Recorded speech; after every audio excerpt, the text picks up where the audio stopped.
Hey, Sebcraft, how's it going? Let's see if everything's working as of right now. Oh my goodness, I am turning into some sort of horror creature. Let's see if we can. Let's go ahead and.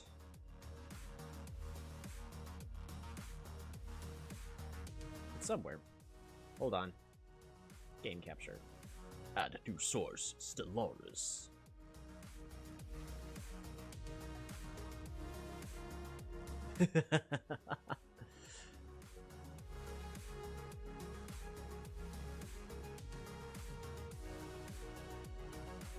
There we go. Here, I'm gonna turn on one more light.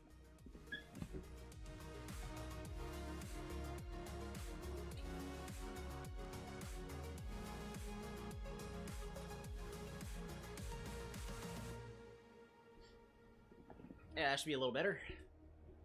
Let's add a little warmth. How's it going, Sebcraft? You ever played Stellaris before? It is a game that I love. I have 1,400 hours in it.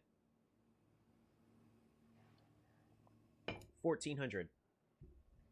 To put that into comparison, I have accidentally left Polytopia running, and I have 1,100 hours in that game, even though more realistically we probably have like closer to 300, maybe. But yeah, so Stellaris, a grand strategy game.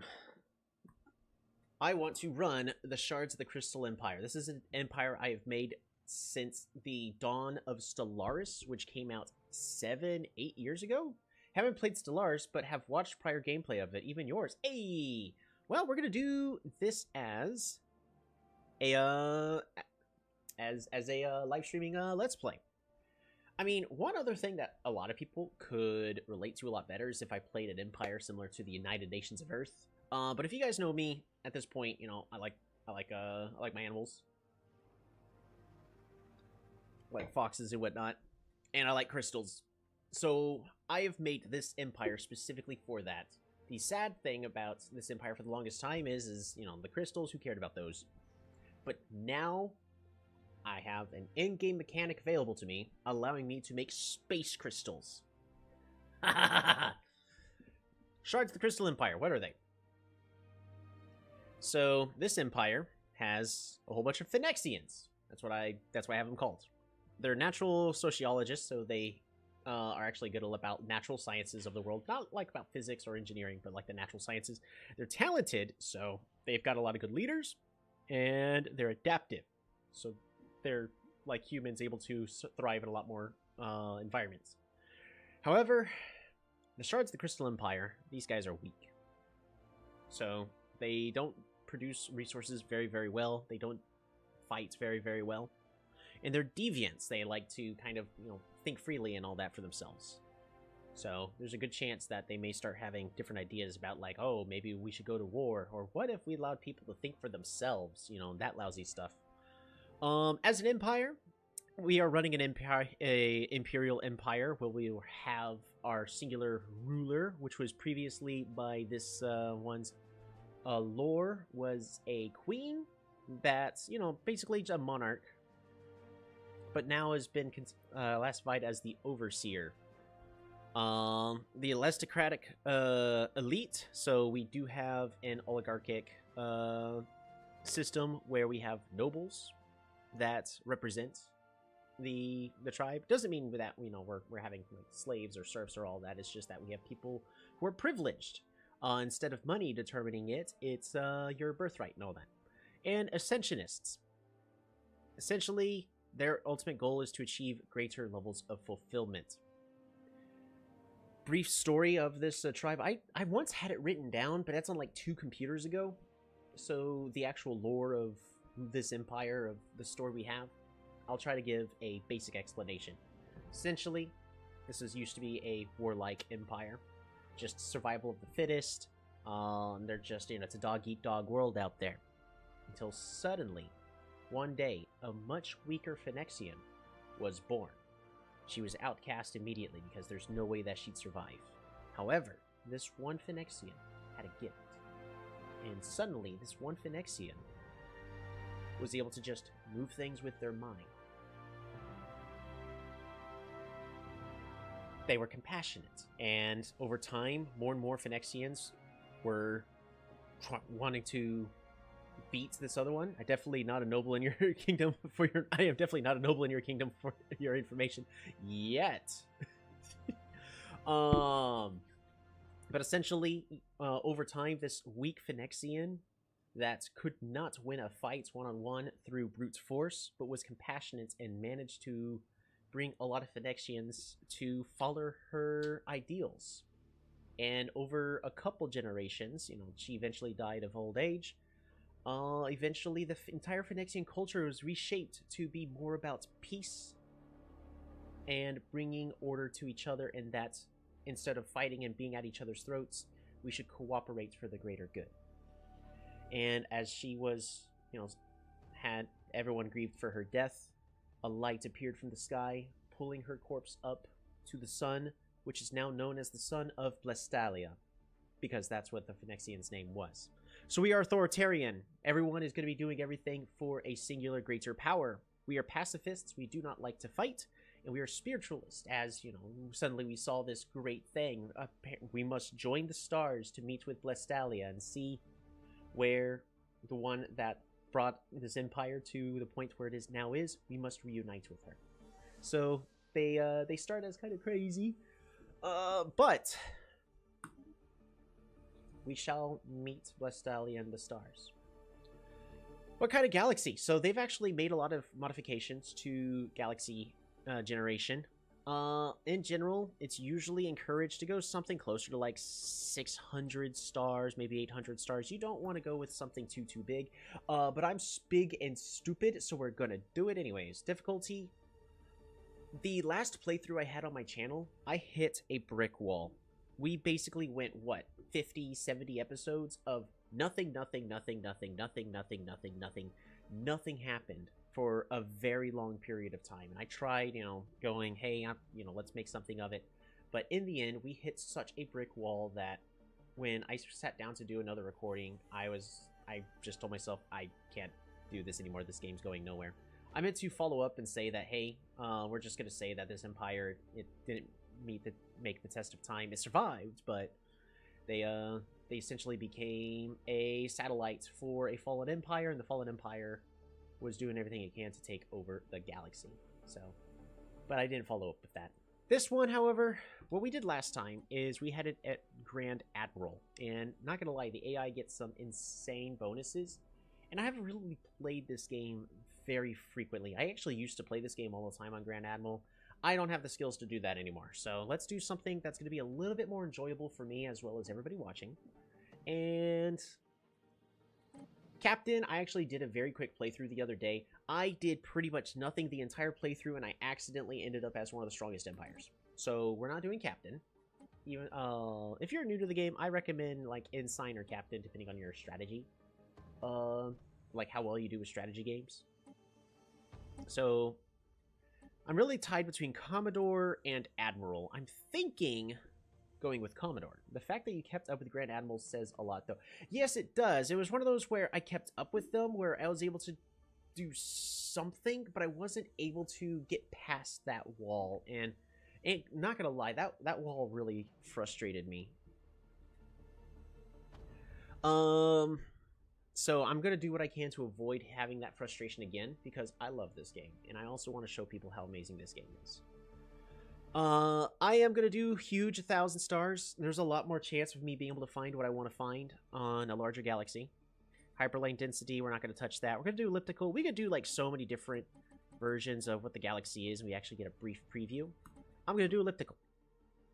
AI empires, I'm going to have this one set to randomize, and we're just going to drag this all the way up. So we're either going to have a lot of empires all over the place, or we're going to have a moderate amount, and I'm okay with that. Advanced AI starts. Essentially, how many of them start off with an extra boost? So I'm not going to choose randomize for that. we're just going to say, look, all the empires, boom. Have at it. You know what? We'll say that random too.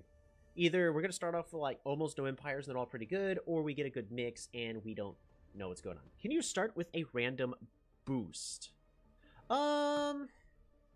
Sort of. I mean, I have a strong idea about what I'm going to be doing for this game, because this is an empire I play like at least once a year during my own free time. It is complicated to play, and by no means on Stellaris meta is it actually any good. In fact, this empire is, well, as the commoners would say, it's hot garbage. But I like this empire. I think it's really, really cool. Crisis type, we're just going to say, on the all setting, they will fire sequentially in random order with no more than one happening at a given time. Nah, we're not going to do all. We're going to do random. I don't need all of the crises happening. Crisis strength, I'm going to keep it at 1.5 strength. Scaling difficulty for the late game. The real question is how fast the game length is. So last time we had it as fast as possible, and I used to play on this all the time. It allowed me to go through the games. By the time you're hitting the end game, you're just slightly weaker than the crisis, but then if you can do everything you can to hold out, then so it feels like a crisis, you can then overcome it.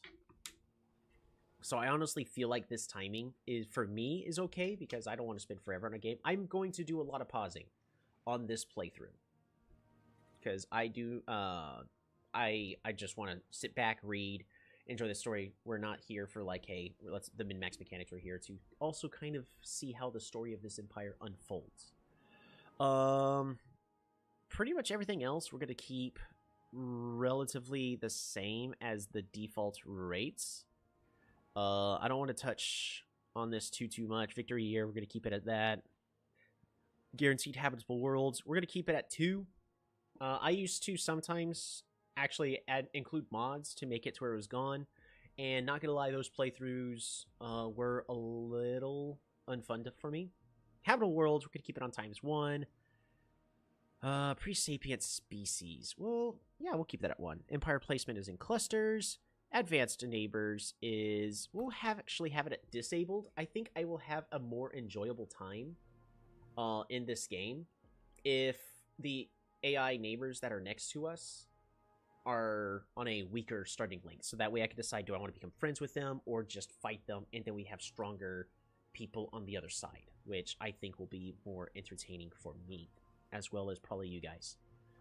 Notice, even though I'm saying like to fight, we are pacifists, I'm not going to really be able to declare wars until I remove the pacifist trait from my empire. So that's also why we're deviants, is so we can encourage our people, hey, maybe we shouldn't be pacifists as we approach the stars, and we can remodel and reshape our empire the way we think it needs to in order to fit the galaxy's needs. What else we got? Marauders, I want that on max 1 to 3 random. I don't want a guaranteed 3. I want it on random 3. Caravanneers. I really don't care too much for the Caravanneers, not gonna lie. I'll keep the L-Gates. Actually, you know what I wish is we could have a random toggle for these as well. Yeah, because I would like for these to be random. Xenocompatibility, this has a big tendency to slow down your games. If you're wanting the game to not slow down to a crawl, turn Xenocompatibility off. You know, what this trait is it's basically saying that, hey, you humans, do you want to go figure out what a half-human, half-Phoenician looks like? Well, now you can, because look at this. This is what it looks like. And have something like that. Yeah, Storm Chance early game. What I'm going to do is I'm going to turn...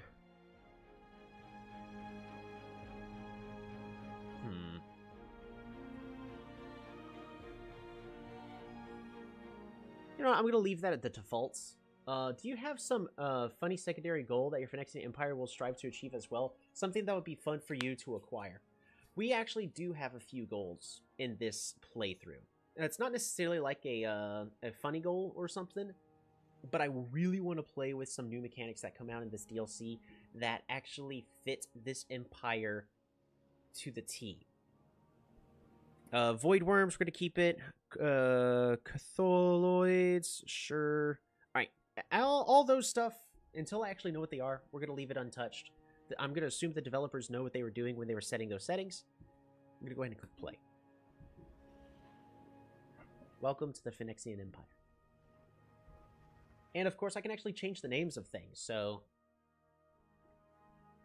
I will most certainly be taking full advantage of this. The Shards of the Crystal Empire. In the eons since the first primitive Phyrexian communities took shape on the windy plains of Callistar, our civilization has spread and prospered. Many false prophets took it upon themselves to offer spiritual guidance to our people as we advanced through the ages. But the truth faith prevailed. The least heathen strongholds were vanquished after several ferocious crusades, uniting us under the holy will of a single divine leader. Now, after the discovery of the Hyperlane Network, the finest minds of the Shards of the Crystal Empire have finished developing of the first hyperdrives. The stars themselves are finally within our grasp. And the story's always going to be roughly the same, give or take. Also, last thing is our origin, that I did not talk about at all, is a syncretic evolution. A second species forms of integral parts of this civilization. They are big, strong, and most of them have the intelligence of a particular dim-witted child. Ancient wars have culled their species of the most aggressive tendencies, leaving them quite servile.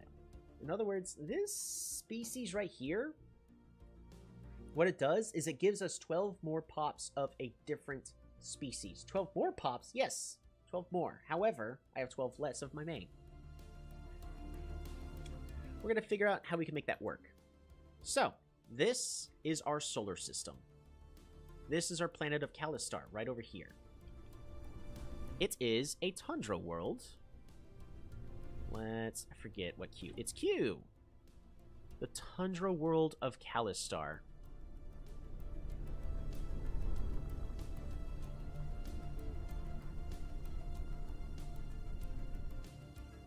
One of the cool things about this game is the detail of the more people that are living on your planet, the more lights that appear on the planet as well.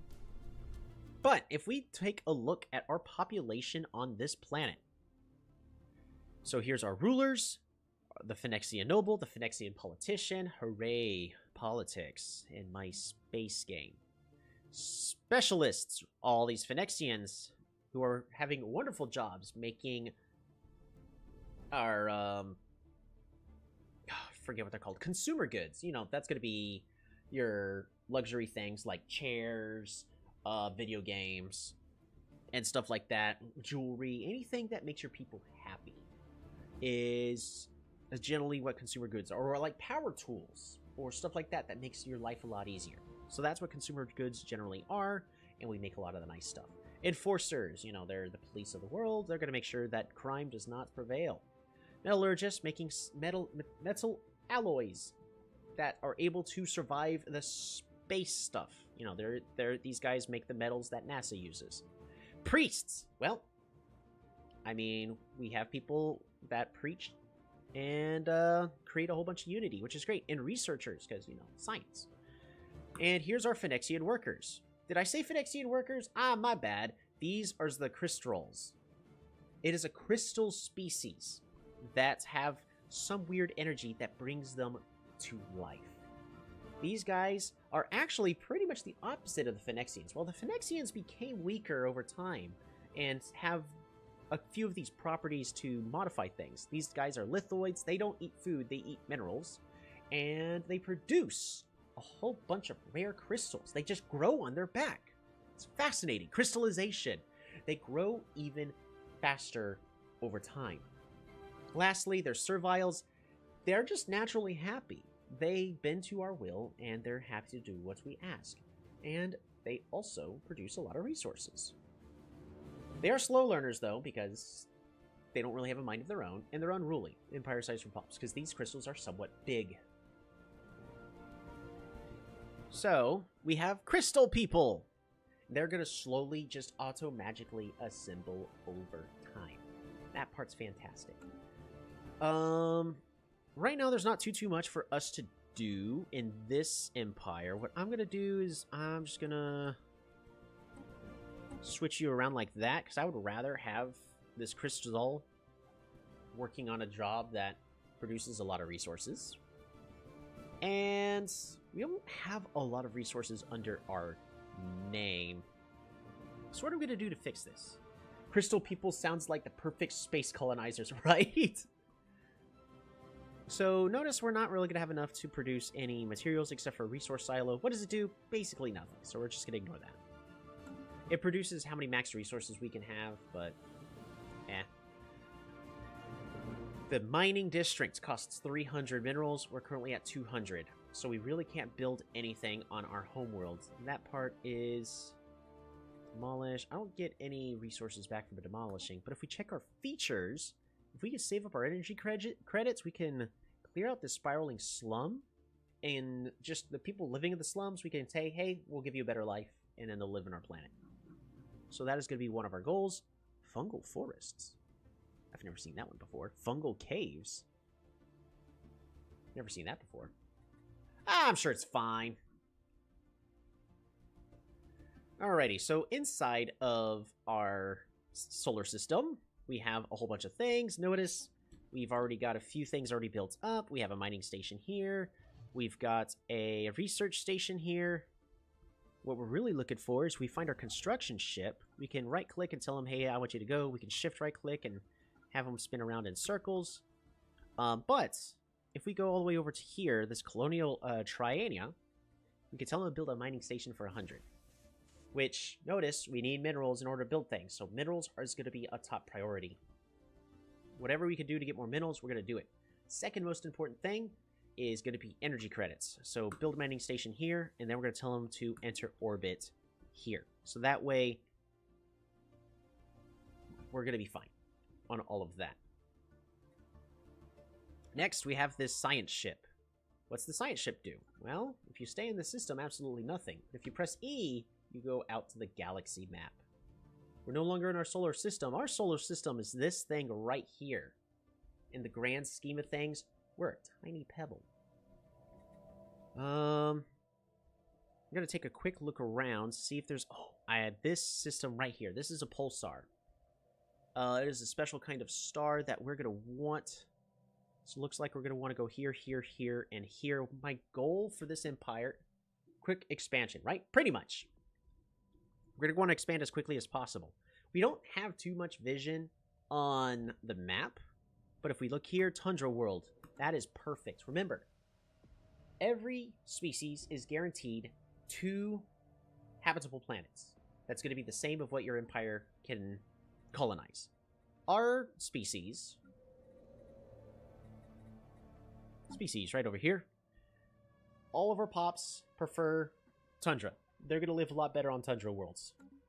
So at least in the start, we're looking for Tundra Worlds. If we can colonize this very early on, we can get a huge bonus to our expansion game. So what we're going to do, survey this system. And what we'll do afterwards, we're going to hold shift and then say right-click, survey system, right-click, survey system, right-click, survey system, right-click. We don't know if we can get there. I almost guarantee you we can get there. So that is thing number 2 complete. Fantastic. It's looking a lot better for us. We have science. Yep, we still got more things we got to do at the start of this before our empire starts rolling. I mean, I could click play. This game actually has a mechanic to help prevent you feeling like you accidentally skip stuff and boom, things are lost. If I clicked play and I let the month tick over, the science I would have gotten goes into a science pool that then, from that point onwards, I will get double science income that takes it from that science pool. So eventually I get that science back and I don't lose my progress. So if you're playing multiplayer and you're not playing, you know, constant pauses, you're still fine. So that part is great. Fusion reactors, blue lasers, or improved deflectors. I would like to go with the cheapest thing. In this case, blue lasers. That will also still improve our military. These games have many options for micromanagement. Absolutely. This is an empire simulator game. Society. This is the technology that we research way, way better. And we've got 3 excellent options, 2 excellent options. Hydroponics farming allows me to build stuff on my space stations to produce food. We will want to utilize those later, a lot of it. But more importantly now is planetary unification. It costs the same amount of science. We'll get it done in only 10 years. But it'll improve our unity by 5%, as well as it grants us a flat unity bonus. This empire, you're going to notice, is going to be heavy unity focused. So the sooner we can go through all that stuff in unity, the better. But the second thing is the more society research we can go through, the better. Lastly, engineering. Ooh. Every single one of these is also fantastic. Minerals from miners is going to be really, really good. Worker pop resource output is good. I think I'm going to start with geothermal fracking. Because, again, we need as many minerals as possible. 20% of... How much are we producing? Well, we're producing 44.9, but we're using pretty much all of it. So, could be better. And with that, we are done. But wait, there's more! Next, we're going to go to government and take a look at a couple of things. This is all of our government heads. There's Oracle Tolby Wolf. This is me. This is myself I created for the later. Age 41, I focus on pacifism. I myself currently am principled, so more stability. I for talent, so I gain experience faster.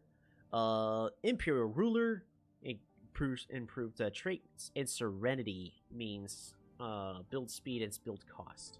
Interesting. I don't know much about the serenity part. Policies and edicts is actually the important thing we're going to be heading to. Right here.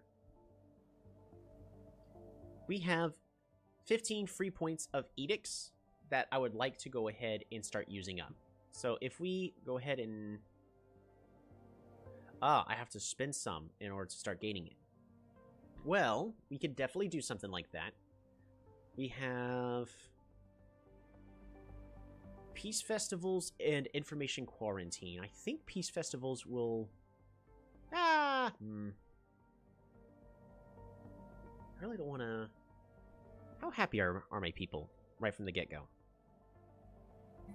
The most important thing are how are the crystals doing. They're 100% habitability, but that 56% happiness.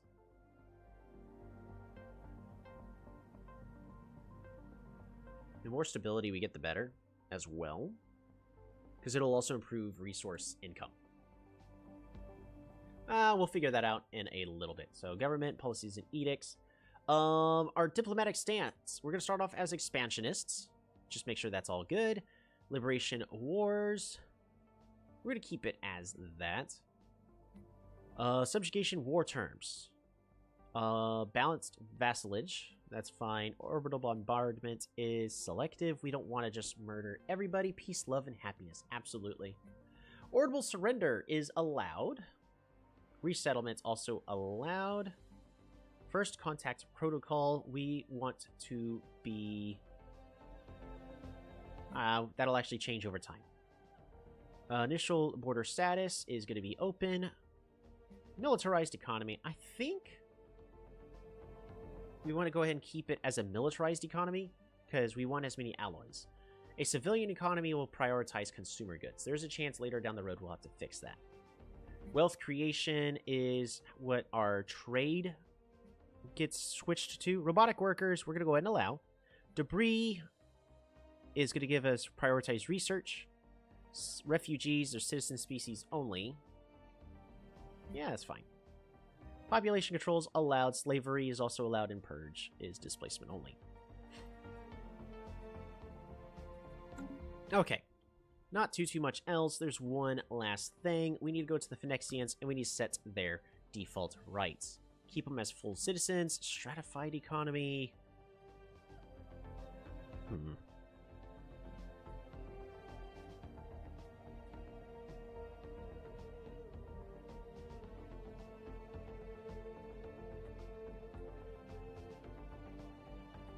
I think I want to give social welfare. Because that'll make it to where we get even more unity, as well as everybody is generally happier. I love social welfare, right? Full military service, colonization allowed, no pop controls, and all that. Fantastic. Crystals, set your rights. Stratified economy. So, I want to make sure that the crystals don't have too much political power for the most part. Upkeep, I want to make sure that... Yeah, we're going to keep everything as low as possible.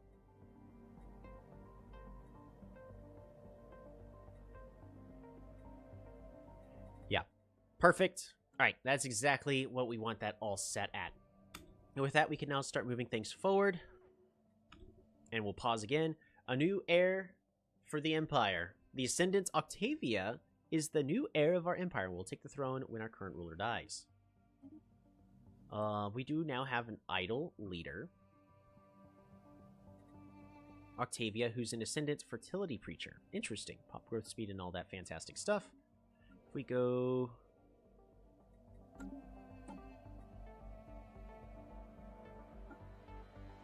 Can't dismiss a ruler. I could dismiss you. Pop growth speed. Empire affects his counselor. Ooh. Should crystals have social welfare? I mean, they can't really do anything beyond becoming a worker. Lore-wise, these things are actually the source of psionic power that the Phyrexians uninherently... They don't know it yet, but they tap into that power every once in a while. We have a whole bunch of leaders we can get, but we're going to need a whole bunch.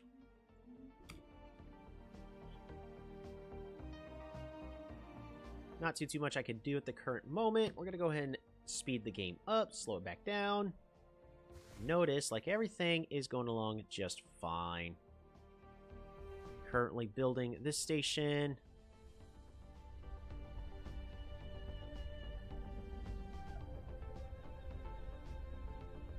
I mean, I can give the crystal social welfare, so the reason why I didn't is, so if you look at the stats, the stratified economy, workers and slaves are not as happy. Okay, fantastic.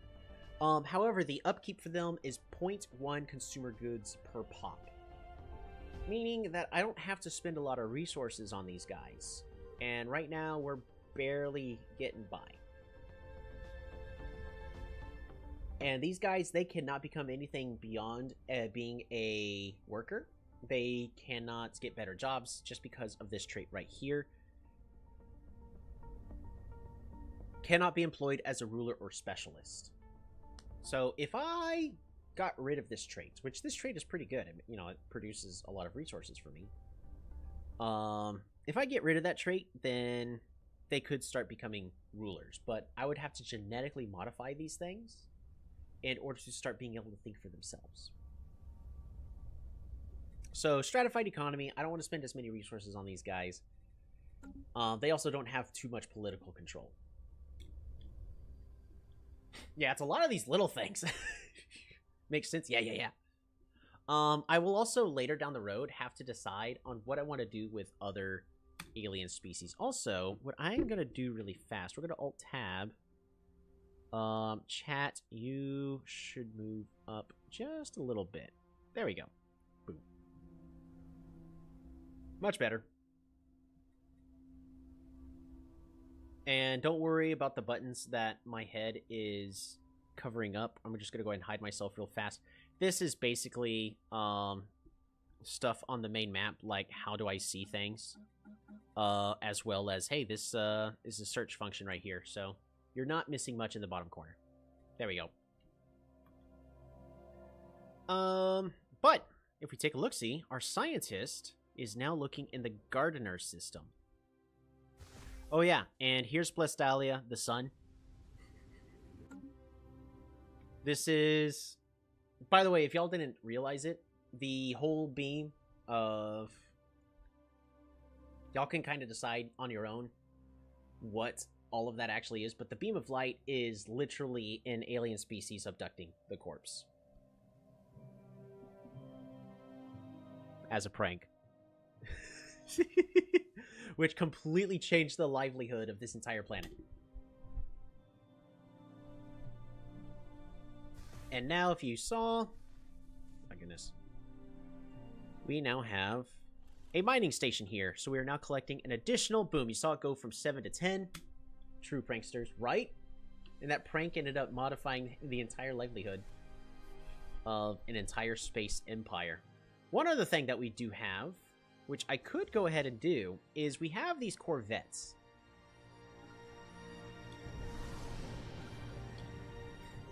You know, they look really, really cool. They're kind of crystal-like. One of the DLCs that I have that allows that to happen like that. You know what I'm going to do? Is we're going to go ahead and split this fleet. Perfect. We're going to do Control 1 for our control groups. We're going to tell you guys, hey, you know, we're going to press, what's the home button? Not transfer ships. Control, no. Return, B for base. So we're going to have this ship with the Minister of Defense to go exploring. And our goal is really to check out this pulsar. Because I did a little bit of testing with the new DLC to get a basic understanding of how stuff works in order to actually play this Empire correctly. Almost looks like those fleets were made by a certain species based on looks. Or it could be made by a certain species, or it could be made by the flesh of a certain species. Whatever makes you guys happier. Oh, that got dark.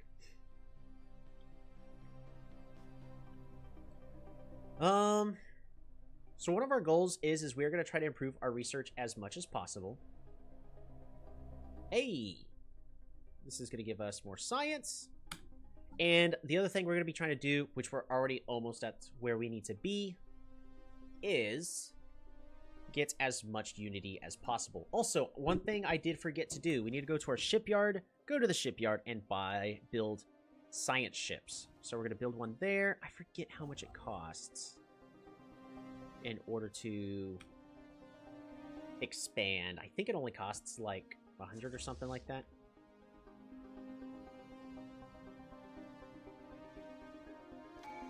Hey, and with that, we now have enough unity to get a tradition.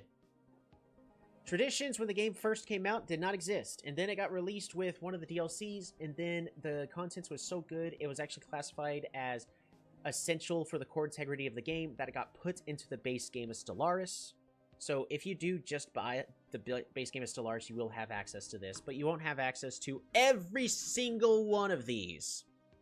Yes, it is overwhelming. I'm glad, but a basic understanding of adaptability. What it does is it makes it your people be able to live on other planets better.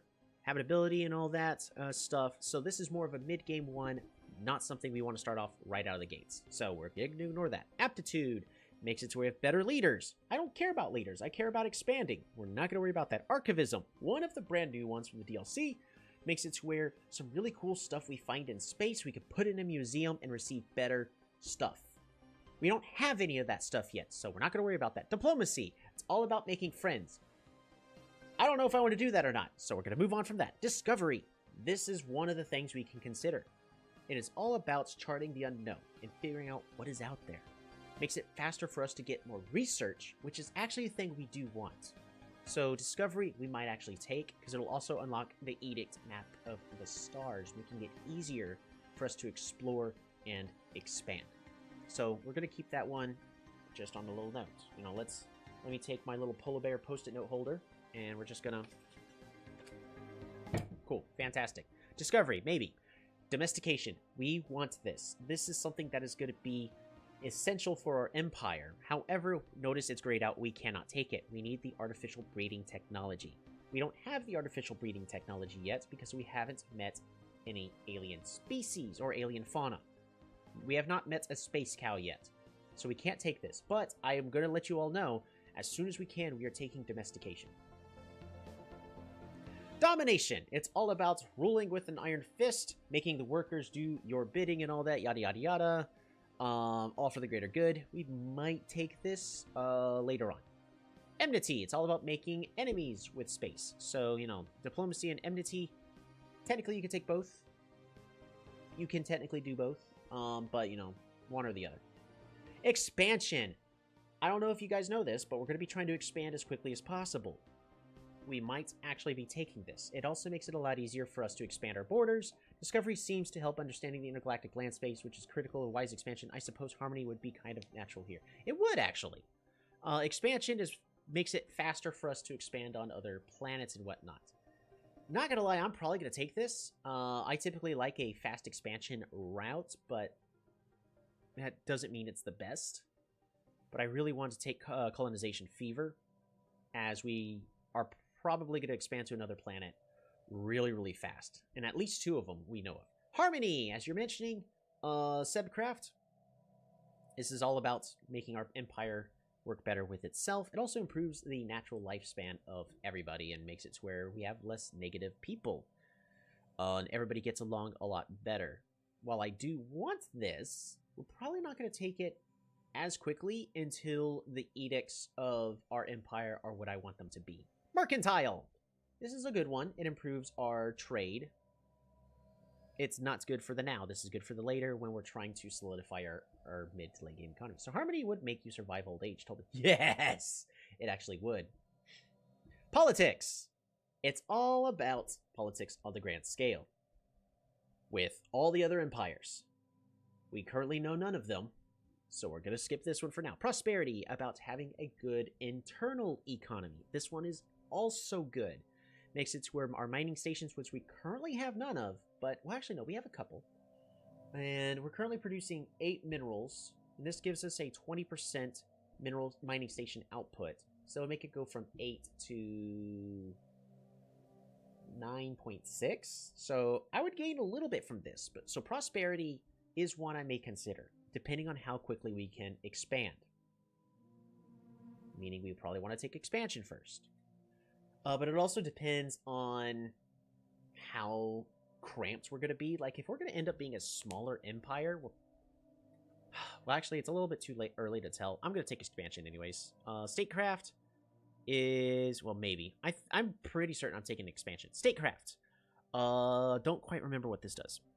Council agenda. Oh, right! It's about how good your internal politics are. And being able to do all your counselor stuff, which they do give you some pretty nifty bonuses, but every single time I look at those bonuses, I go, they could be better. But this is actually kind of fun one to take, and it's not terrible. Subterfuge. It's all about being a spy and being able to cloak and figure out what the heck everybody else is doing. This one is a lot of fun, not gonna lie. We might take Subterfuge, or I might do another empire later in order to do this. Supremacy. About having the strongest naval military. This one's almost essential in every empire because at some point you're gonna have to fight. Unyielding! This one's all about turtling up and building a very strong empire that cannot be overrun. However, do note that one way or another you will be overrun eventually. This is more about buying yourself additional time and making it harder for people to overcome you. However, Unyielding does go well with Harmony, which is also something we're considering, so maybe. Cybernetics, no. Genetics, no. Because we can't take this, we can't take synthetics, we can't take genetics when we take psionics. Which, if you remember, in the lore of this empire, our weak, fragile Queen Blestalia that unified our entire planet, well, almost of the entire planet. The Phyrexians finished it up after her death. She was able to move stuff with her mind. We also have crystal people, crystal ships. The crystals are the source of the psionics. We will be taking psionics as soon as possible, which is why we need as much society research. I'm going to go ahead and take expansion to make it faster for us to develop our colonies. Which then gives us a new counselor agenda, which does us absolutely nothing. So that's a lot. Is it overwhelming? It is, but it's really just understanding what thing are you looking for and which traits will give it to you. I think the order of traditions would be expansion, psionics. Psionics I can't take until I have 2 other trees, so you're close on that. Discovery, harmony, and then whatever fits your current circumstances. Sort of. I think the trickiest thing I'm going to have is figuring out what the second tree is going to be, and then assuming I find the technology I need, then psionics. Psionics is either going to be the 3rd or the 4th. But you're on the right track. The ISS Hibernia completed the construction of the mining station in the orbit of Colonia Augusta. Gardner 2 contains the remains of an ancient abandoned colony. From orbit, there are no obvious signs of disaster, which would have killed the inhabitants or compelled them to flee. If we want answers, an expedition to the surface will be required. Curious. Fascinating. And this also gives us the discovery of alien life. The ISS Pomponius Mela has made a startling find on Gardner 2. The planet is teeming with alien life! For the first time in history, we have encountered life forms that did not originate from Callistar, which is our home planet. This amazing discovery has silenced those who believed we were alone in the universe. Although none of the alien creatures found on Gardner 2 are sapient, it is likely only a matter of time before we encounter beings that are. Nope, not space cows, unfortunately. We are not alone out there. An archaeological site has been discovered. So we can't see anything on this. An ancient colony. Despite no obvious signs of calamity, the settlement was clearly abruptly abandoned by its denizens. What happened here? So somebody lived here for a short period of time. Now they're gone. That's unsettling.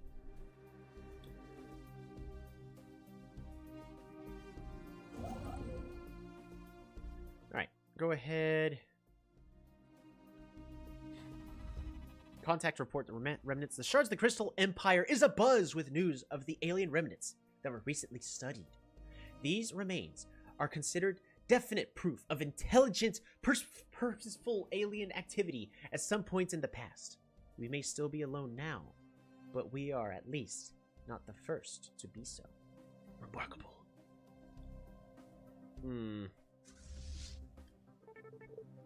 Which now gives us a question of first contact protocols.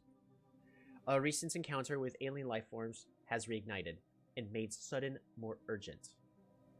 The old debate of how we should approach contacting any potential intelligent alien civilizations we may meet. While some advocate focusing on establishing friendly relations as quickly as possible by contacting them with a message of peace, others advise caution, pointing out that we cannot know whether alien minds bear ill intent towards us, and that it would be unwise to let them know too much about us before it is necessary.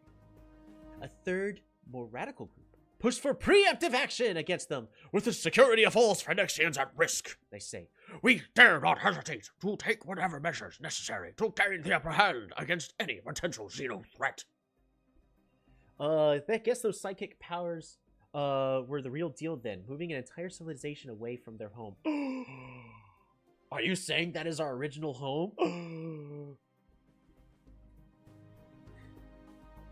So we cannot set our first contact protocol to aggressive because our empire is peaceful by nature. So it is just going to be overruled. We are incapable of choosing aggressive. I would like this to have this part not here, since I am peaceful, and I don't understand why the devs haven't done that already. We shall meet them with open arms, or it is wise to be cautious. So in other words, make it easier for me to contact the others, or make it harder for them to contact me. We don't know how many people are out there in space.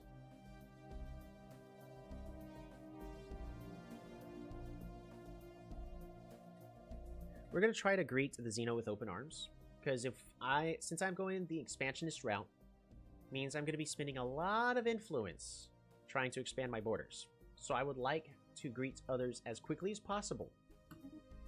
So that is the route we're going to be going with. Oh, a new science ship, which means we need a new scientist. We have Lucius Tentenius or Lucius Kispius. We have someone who is a roamer or someone who's fast at building districts. Well, we want Lucius. We're going to hire you. Fantastic. But we also...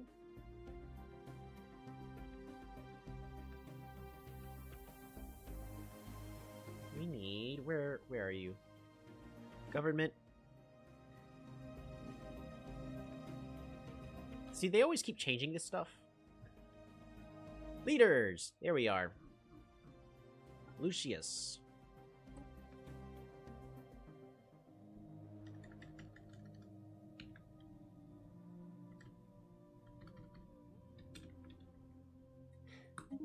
Alright, so we have our new roaming scientist, Seb Kraft, who is from the Tundra world of Kalistar, where he previously held the position of a priest.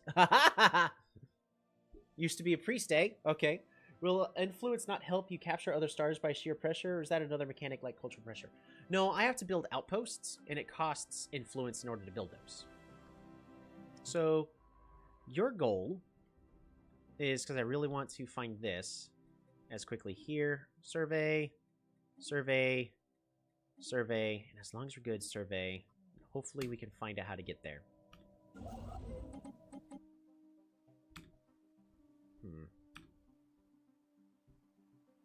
On it, boss.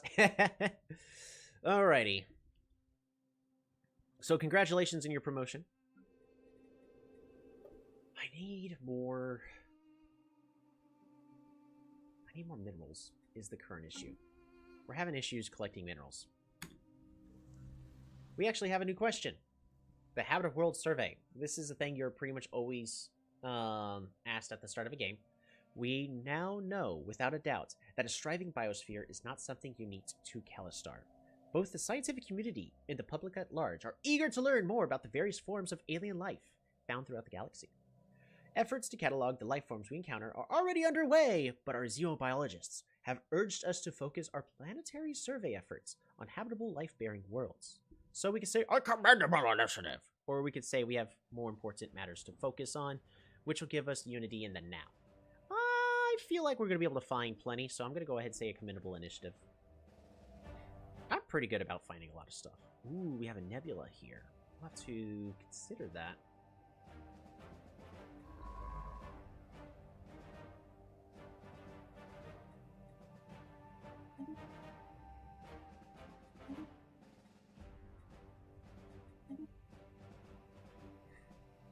I want to get into the nebula as well. I do want another science ship. How much is it going to cost to expand? How long is it going to take that? Tundra world sounds like they would have been somewhat common throughout the galaxy. There's 9 different planetary types. So, like, there's the desert world, the ocean world. Well, there's more than 9, but there's 9 base types, so. But then there's also some rarer ones, like the Gaia world. You've got to be kidding me. How do we get to this planet over here? But this is fantastic.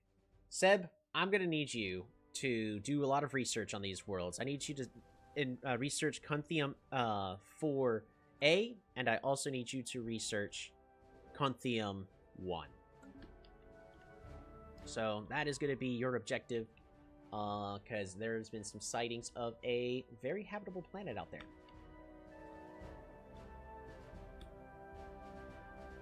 But my holiday break. You can still take... Don't forget, you're still allowed to take your holiday break as long as you are also on the job at all times. Ooh, we've actually got a lot of energy credits. I did not realize that. So we're going to go up here and we're going to clear out the slums. And we're going to clear out the industrial wasteland here as well. Might as well.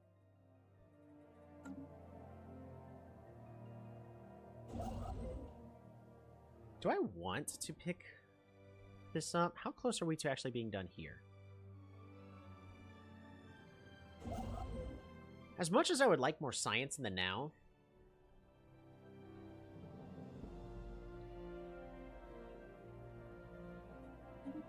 we can pick up the science later. I think the more important thing, really, is to pick up Gardener as quickly as possible. And then save up our minerals so we can build more minerals. I think expansion would be better in the now. Yeah. So, the main thing is dang. The main thing is your guaranteed worlds are really only supposed to be within 2 to 3 spaces away from, like, anywhere between 1 to 3 jumps away from your capital. 1, 2, 3, 4. This tundra world here is not my guaranteed habitable world. It's somewhere else here. Oh, we made the right choice going with expansion. In the meantime, we're going to go to the shipyard and build a construction ship. Just in case. We are very lucky. Yes, yeah, we are. We definitely are.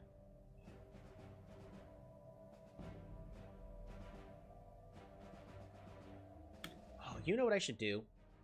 Sell our food. That's buying food. Wait, no, we're good. Oh, I forget how much it costs to colonize. How much does it cost to build a colony ship?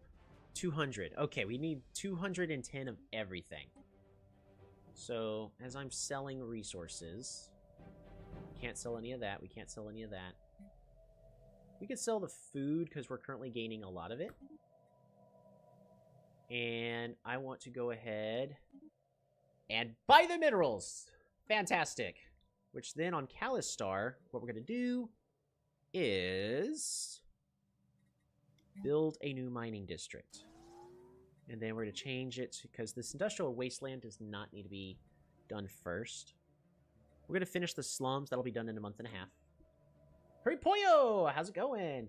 It just costs Subcraft's holiday break. I mean, it's already been 5 years in the game, so I'm going to assume, like, it's already been a year, almost a year and a half in the game.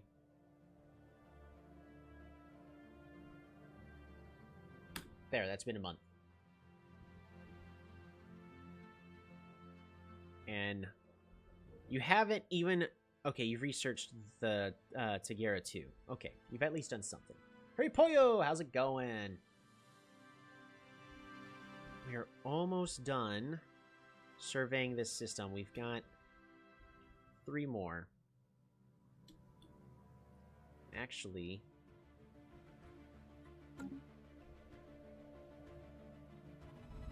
Mass extinction. Uh-oh. Situation log updated. You heard that, right? Situation log updated. Random event has triggered. Life passes quickly. I can't scribble in my notebook at this crazy quick pace. Our first stumbling steps into the void beyond Callister were not motivated solely by curiosity. Yes, they were. Or the desire to conquer the unknown, or need to leave our mark in the galaxy. The biosphere of Callister has undergone rapid changes in the past few centuries. Climate change! And prominent scientists warn that Callister may be facing the beginnings of mass extinction event. That's cyclical purging of life that is inseparable from planetary existence in the greater cosmos. A research plan has been put together to study a number of planets rendered uninhabitable by major astronomical incidents or planet-bound catastrophes. We hope that by reconstructing these events, a similar fate may be avoided for Callister and the Phoenixian race. It falls to us, to me, as the Oracle of the Crystal Shards, the Crystal Empire, to ensure that this expedition is carried out for the Phoenixian future. Situation log updated. Alright.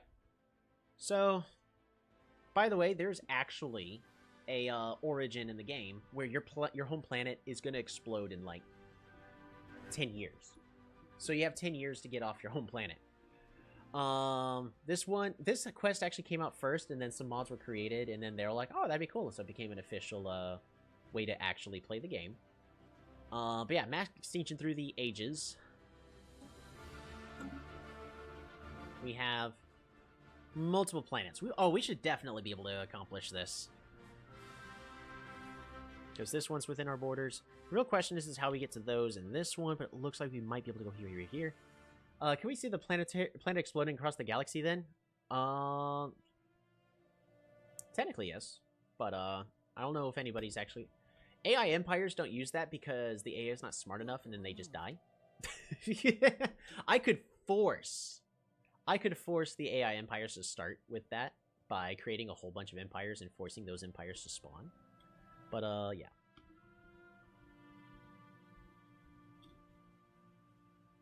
We're gonna sell...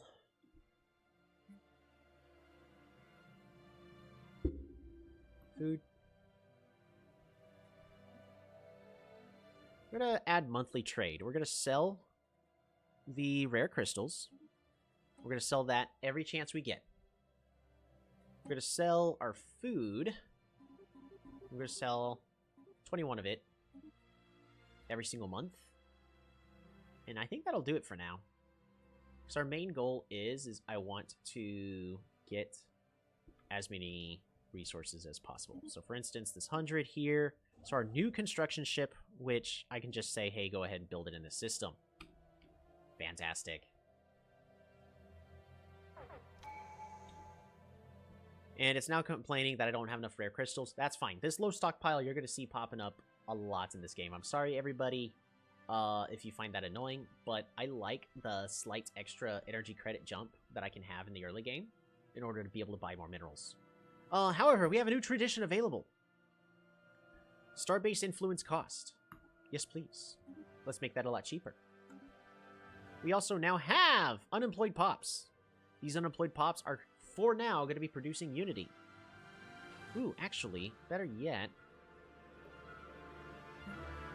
Do I even need the amenities? The amenities do help. Trade value gives me a little bit of extra energy credits. Also increases my trade value. And amenities, which improves the happiness. I mean, I guess I can. Or just 2 Unity.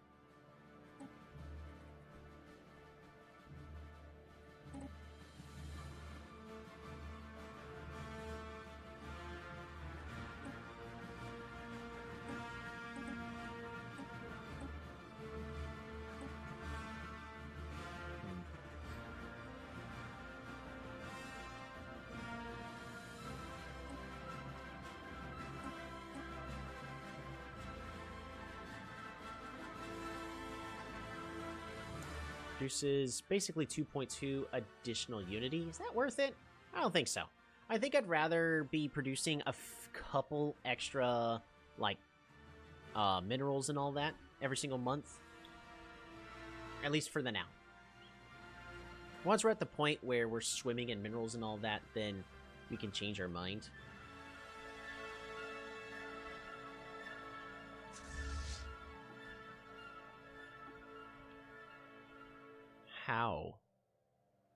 How do we get here?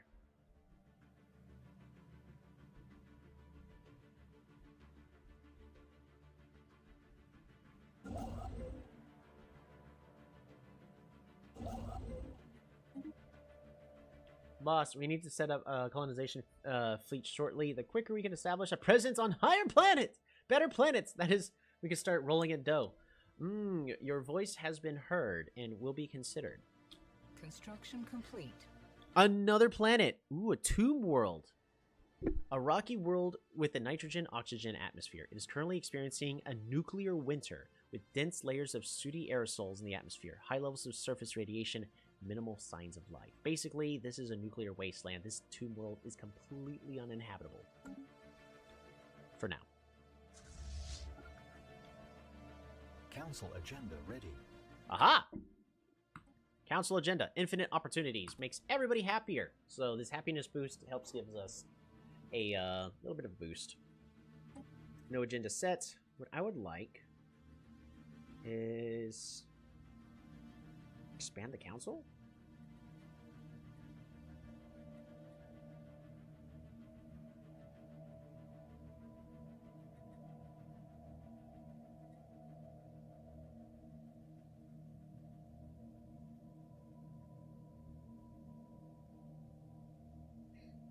Superior colonies. We're gonna expand as quickly as possible. System surveyed. And with that, we have finished surveying our first system, so we can take our construction ship, right-click the star, and build a star base for 67 influence, which is a little more than a third of what we got, and 90 alloys. Fantastic. This also means, starting next month, I can build... We're going to actually survey this away. So I want to see how to get to this pulsar over here. This pulsar is going to be very important to me.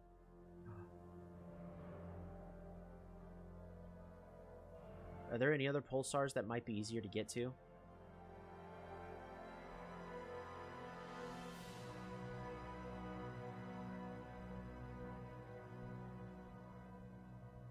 Not seeing any.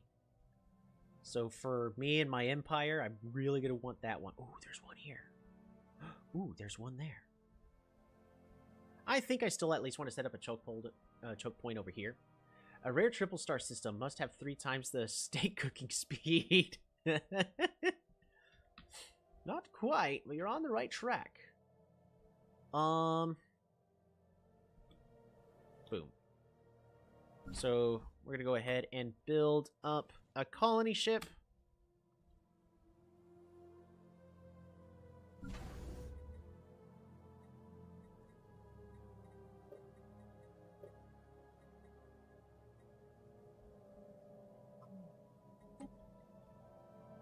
Continental world. This is not even our world we can expand to. It's still one that we can. It's just not as great for us.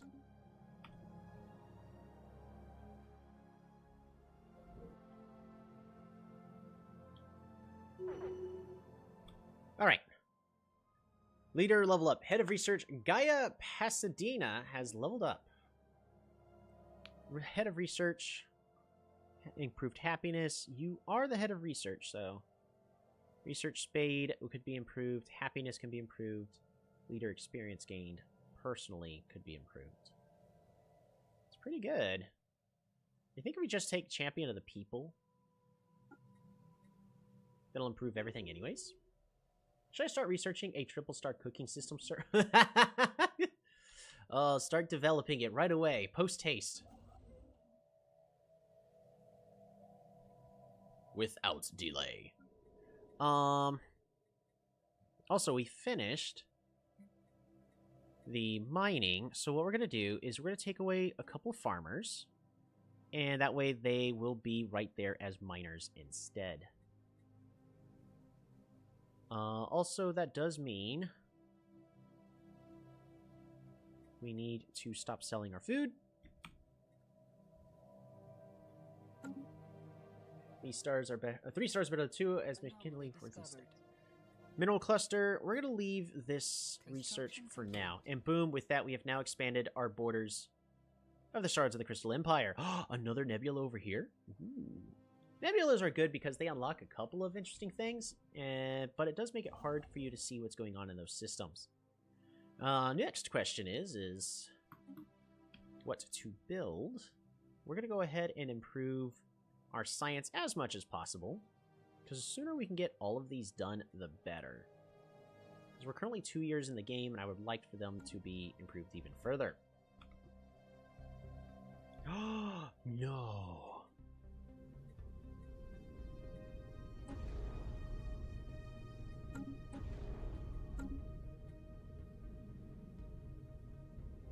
Ruined Strategic Coordination Center. That is a mega structure.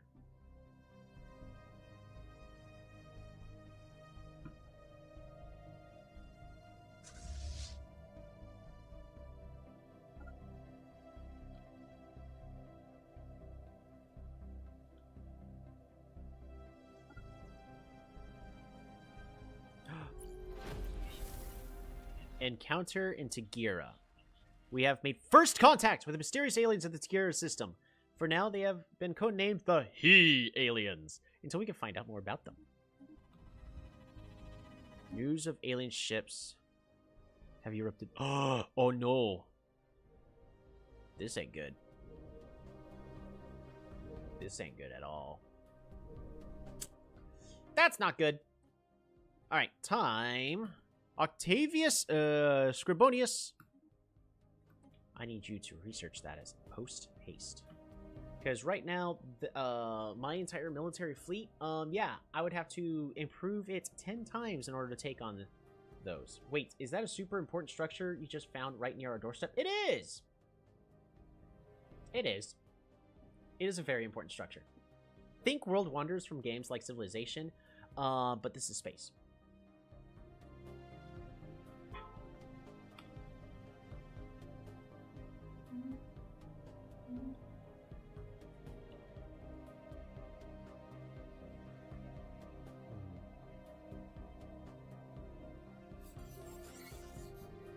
Pre-sapient species found. Fascinating. Fascinating creatures roam the plains and coasts of Hark 2. The ISS Panamonius Mila reports that the fungoid life forms are... And here I am, Hurry Pollo, after reading that, is definitely typing something in. Are using tools, however limited, it may have the potential for eventually achieving sapience. Scientist Gaia Pasadena stresses that finding alien life in this state is a rare opportunity. Should we choose to uplift them, they may prove useful. So what you are saying is that you live near something everyone desires, might makes you more of a target. That's true. Did I just hear fungus?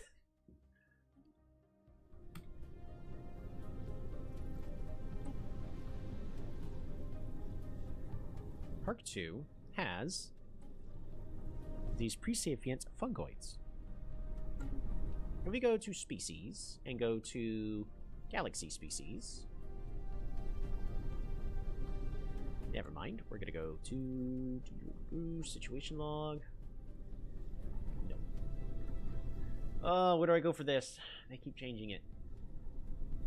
Contacts. Never mind.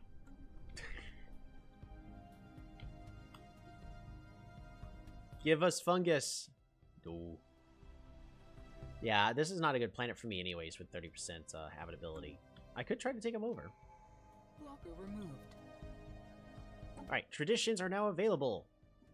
Since we are getting to the point where we're going to be colonizing our first planet really close, really soon, we're going to improve how many pops start on it. So instead of colonizing a planet and you start with 1 pop, I'm going to colonize the planet and start with 2. It's not a massive deal, but it does help give us a jump start on new planets. I didn't have time to log them down, boss. Sorry you couldn't read more about them. Well, you're all the way over here at Tagira, dealing with the void rooms that have disappeared. Oh, they're here now.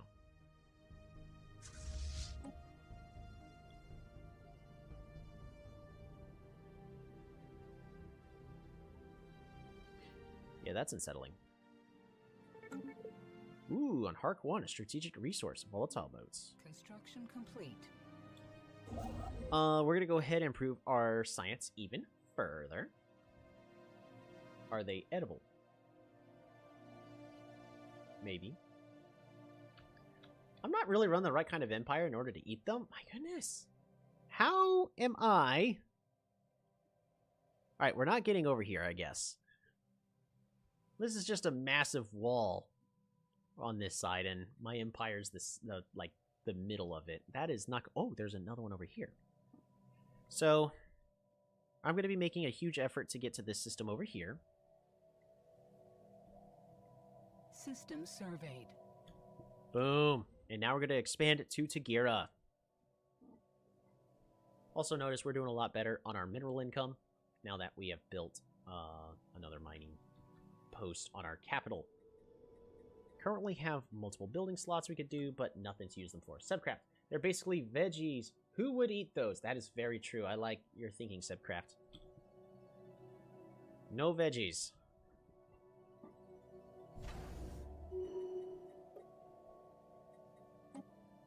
Leader level up. Oracle Tolby Wolf has leveled up.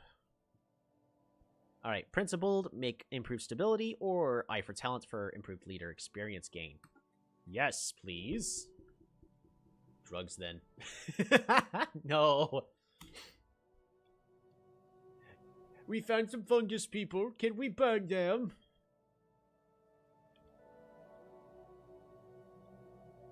I'm also not going to be reading, like, everything. There are certain things, like volatile motes. They're a strategic resource. Nothing, like, super exciting about those. So. Tell you what I want to do is, after this, we need another science ship. And I want to keep getting more scientists. Construction. Encounter Enridigus. No. We have made first contact with another mysterious alien. The Phi aliens. You are immediately building an outpost here.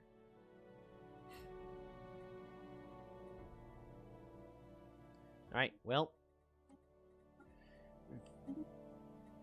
Vibenius,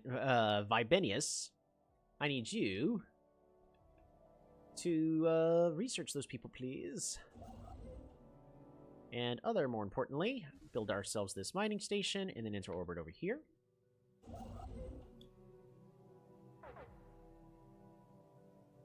We're going to keep selling those rare crystals. I need you to go ahead and move on over to here. Expand. We do have...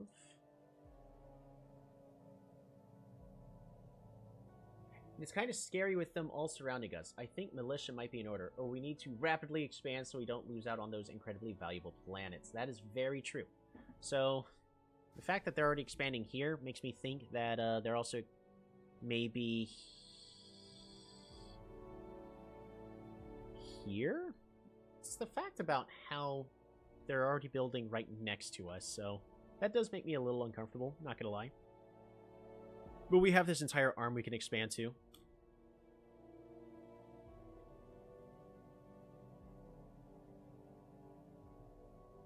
And if needed be, we can build star bases. Anomaly discovered. Leave the anomalies for now. Aha! Sebcraft is currently on the next system. He's at Neshmet.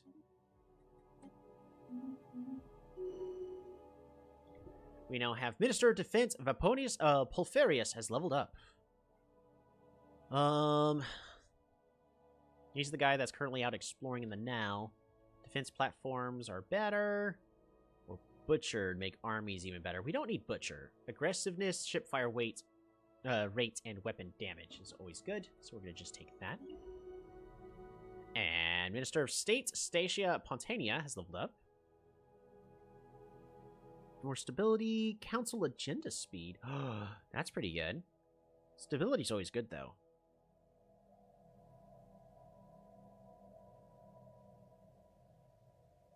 Politician or principal? I don't suppose we could introduce the concept of personal space, then.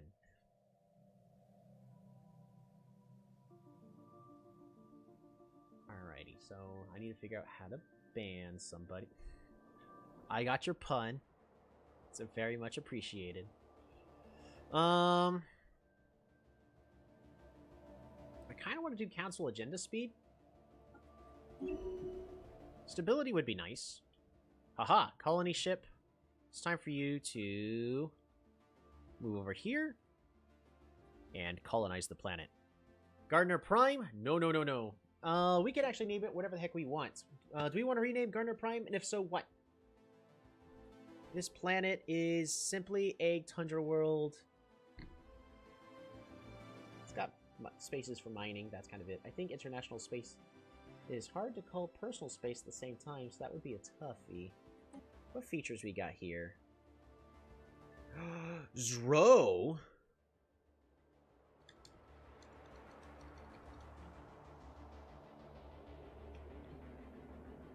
It's gonna be just named Zro Garden. That is space drugs. Private space or public space? It's all public space. It's all public domain.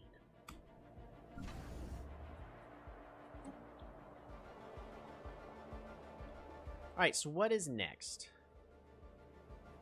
I'm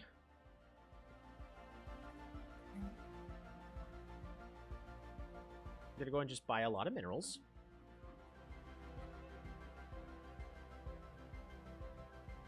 Ooh, noble estates?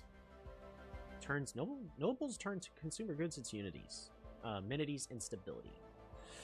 Ooh, I like more unity. I was kind of thinking about building a research lab, though. It does consume a lot more consumer goods, though.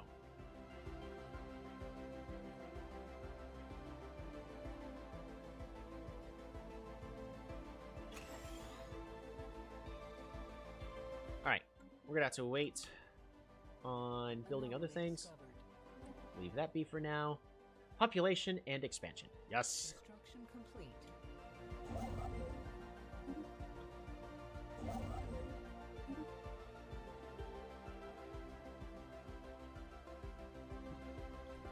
We now have a new science ship, and we need to get a new scientist.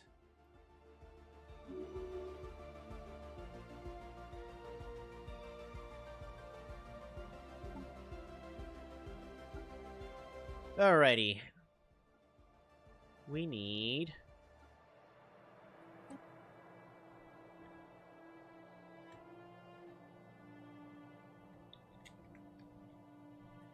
Right. Hurry, Poyo.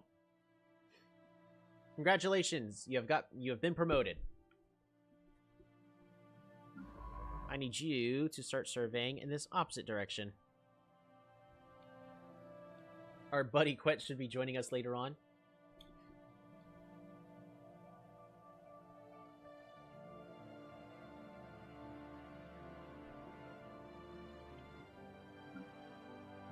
System surveyed. System surveyed, which means we can now build a star pace in order to claim this system as ours, because as long as we get this one here, it essentially makes it to where all these systems are ours. And as long as we win all the important races, we can fill everything out naturally later. Which is good for us.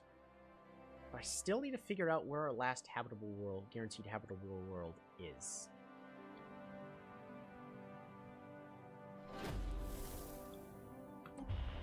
The Phi aliens. We have managed to pick up a clear audio feed on conversations between several Phi alien ships.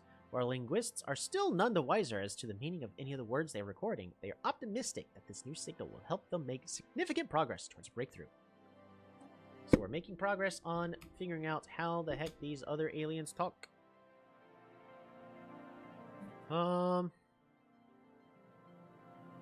You are unemployed.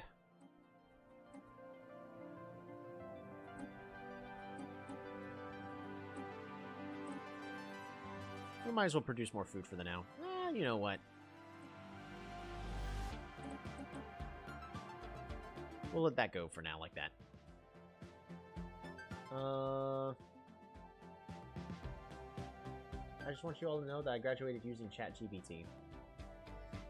Would Neshmet be good to have a star base in? By the way, I am still uncertain if you should be pushing for those stars down there. So... I want to expand all the way down to here, mostly because this system here has a specific kind of star that my empire is going to need in order for me to do what I want to do.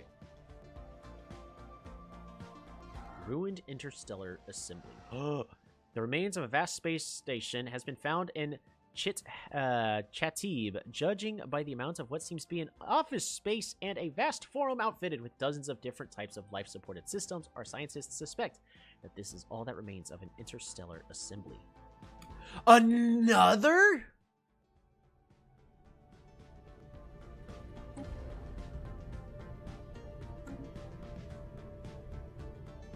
What? What kind of start is this? Construction complete.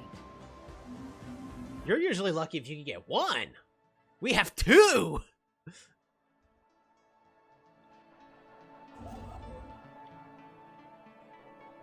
We need to expand even more rapidly. Fantastic. Alright. Build, and then move here. Colonization initiated. The first Phoenician colony. Our colony ship has gently touched down onto the wide, empty steppe of Zero Garden. The chosen landing site lies behind a large ridge which shelters it from the cold wind. There is an open body of fresh water not too far away. The ship has been permanently converted into administrative headquarters of the new settlement, and its reactor core is in the process of being removed so that it may serve as the colony's temporary power source. Hundreds of small tents and prefab shelters have sprung up around the former starship's massive hull as colonists begin to disembark in large numbers. The first Phoenician colony on an alien world. A great day for the shards of the Crystal Empire, which gives us research, which is not immediately free. So what it does is, because this doesn't, this didn't just boost up by that much. What happens is if I go here, you'll see research progress is at 48.24 because the base is 23.64 and stored research 23.64. So it goes into stored research, which basically doubles the research speed. So that's always good if you get free stuff. Encounter in Milistamu. We have made first contact with the mysterious aliens in the Milistamu system. For now, we have codenamed them the Quaff aliens. Oh no. Wait, what? What? Oh, please tell me I can get... Oh, no. Oh, no. We are going to have to progress this way as fast as possible. I don't think you understand. I need this! Survey this system.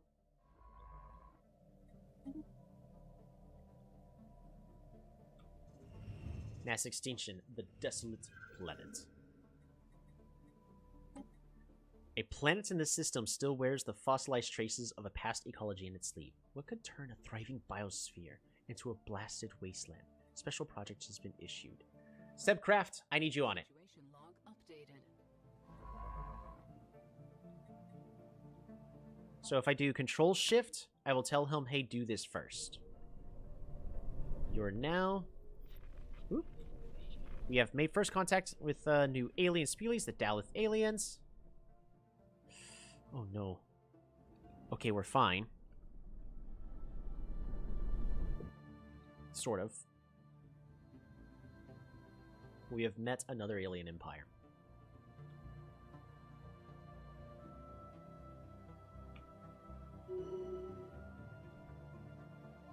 Yikes. Sure.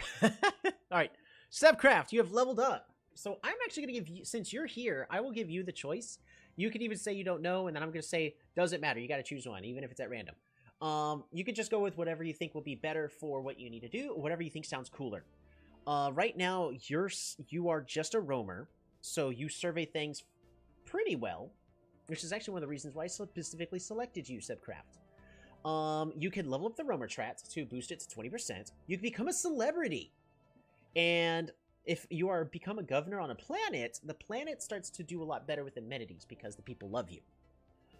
Plus, we also get more cultural worker jobs, which improves our unity. So you make the planet a much better place. Or an archaeologist, where you can start digging up ruins a lot better, which we have 2 in our empire already, to improve the archaeology excavation speed. Which one would you like to go with? Would you like to improve your roaming speed to discover the stars, become a celebrity, so I have to put you on a planet, or an archaeologist to find stuff to put in a museum? In the meantime, while you are putting your answer, I need to get some water. And don't forget, you guys too, it's been an hour and a half. Go get some water if you need it.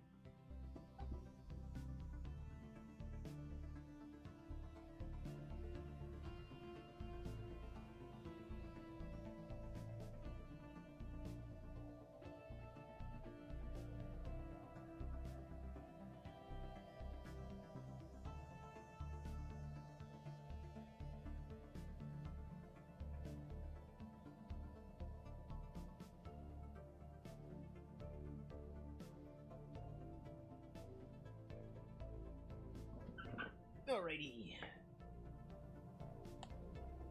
I think I would love being a better roamer. We need expansion, but afterwards, an archaeologist level up would be it. So they are random every single time, so these options may not come back. But I would agree that roamer would, in this case, be the better way to go. So, roamer it is. We'll see whatever comes up next, and then you can specialize in some other things. But no, that is actually a fantastic thing.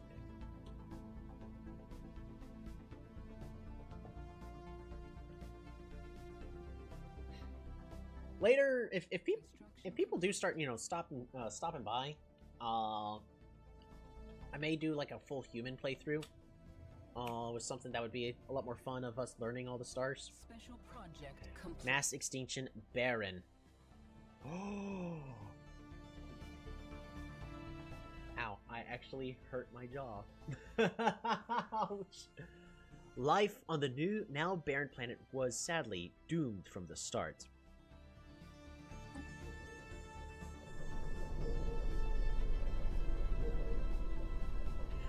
As if by some cruel stellar conspiracy, the dominant species on the planet barely had time to awaken to sapience and invent agriculture before, through unfortunate geological mechanisms, the Earth started turning sour.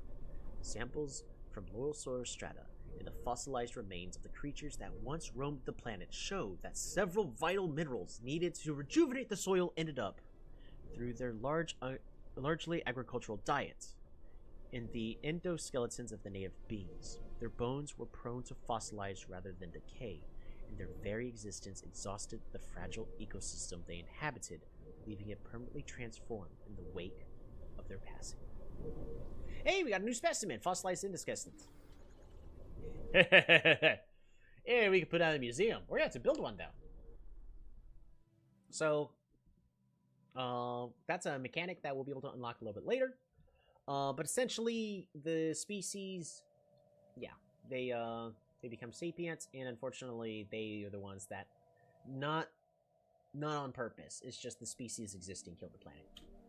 That's a shame.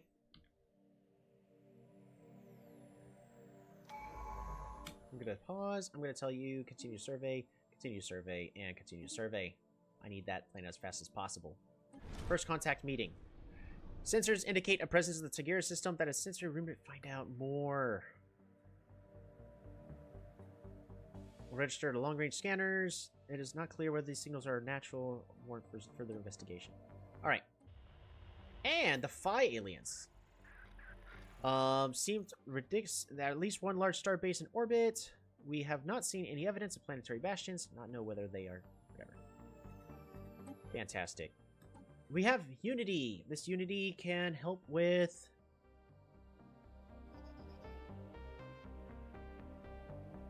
not gonna lie, I don't really need any of these. Now their bones make pretty jewelry. Nice. They died, and now I can wear them around my neck. So if we finish getting expansion, we get more mass districts, which is good later. Adapting all expansion traditions grants all these. So not gonna lie, I kind of already picked up all the stuff that's important to me. While I do want to complete this, I'm actually thinking about picking up another tradition tree.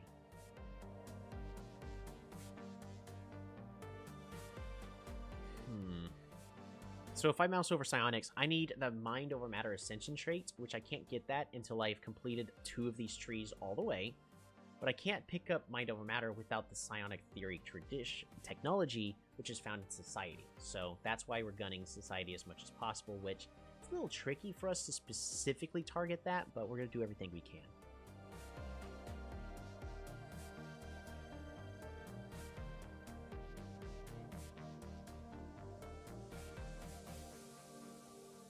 I think I want to go into Discovery so we can start exploring things a lot faster. I think Discovery does help the most here. Because even the Edict Map the Stars is going to be very useful for us. Council agenda available. Alright. So there we go. We now have a new agenda as well as a new Edict. Which we can't do anything about that agenda for now, because if we go to the Government tab, we can't change this until this one is finished. And that's going to take another 10 years. So improving agenda speed will be useful for being able to cycle through these a lot quicker.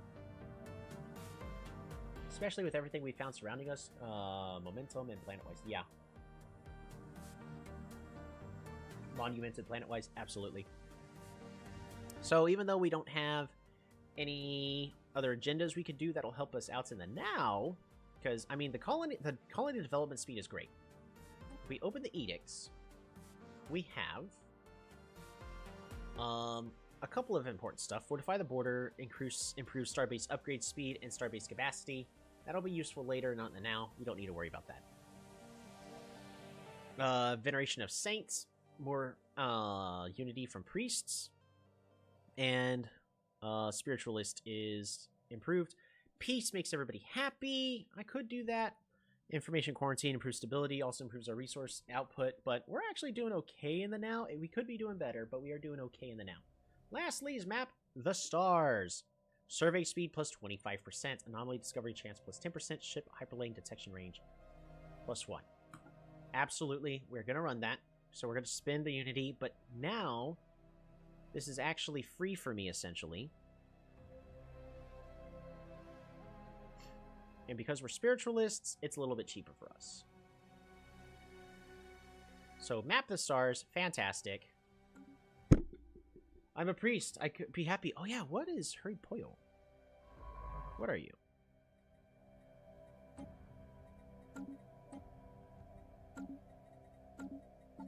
Leaders. Hurry Poyo used to be an artisan. Used to be an artist. Construction complete. Boom! Neshmet is now ours. Go ahead and improve our energy.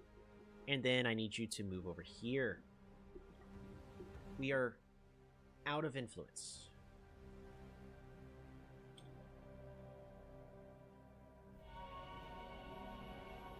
But because of that other thing that we found the remains of, the Grand Archive. Our scientists believe our latest acquisition, the fossilized endoskeleton, would be worthy of putting on public display in the context of a Grand Archive. Basically, a big giant space museum. Beginning this venture will require some initial investment, but its potential culture and scientific returns could be priceless.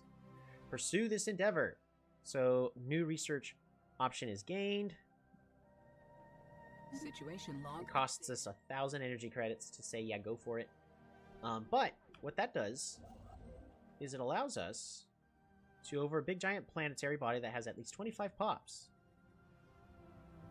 Never mind.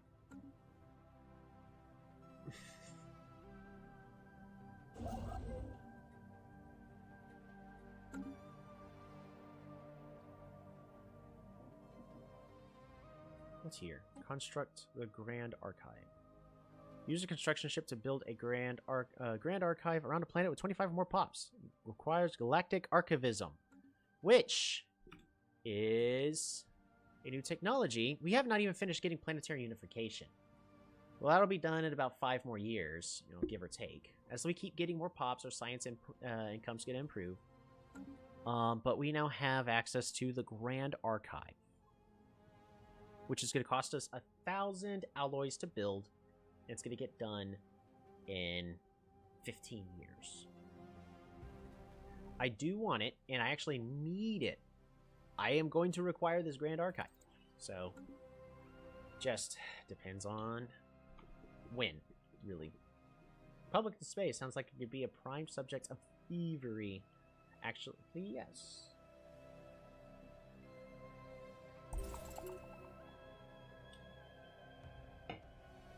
Another archaeological site has been found.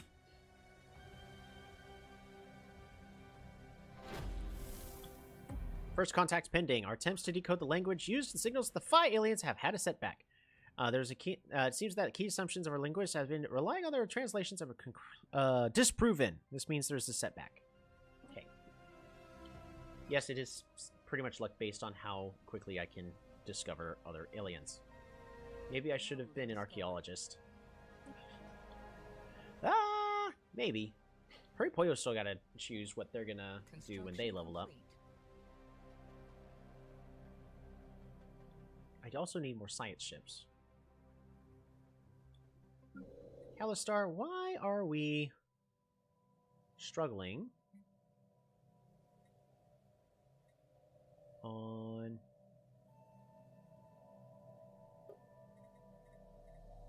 research lab? Oh, I built a research lab. Oh, fantastic. So that does improve my science. It's going to cost us a lot more consumer goods. But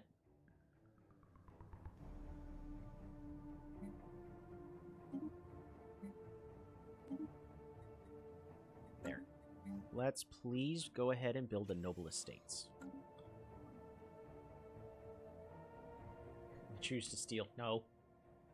Wrong. Try again.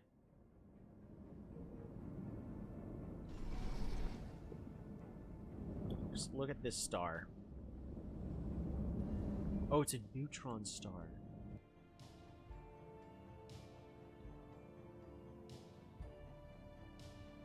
Which one's a pulsar again?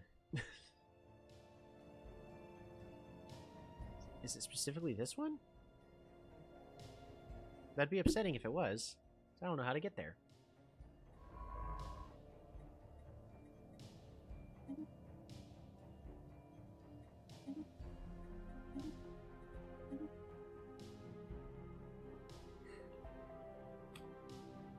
Gets it from the back. Yeah, I'm trying.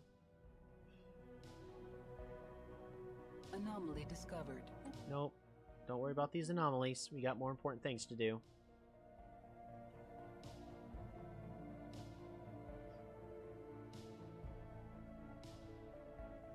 Both of my construction ships are just waiting. I need a lot more influence. You know what I could do?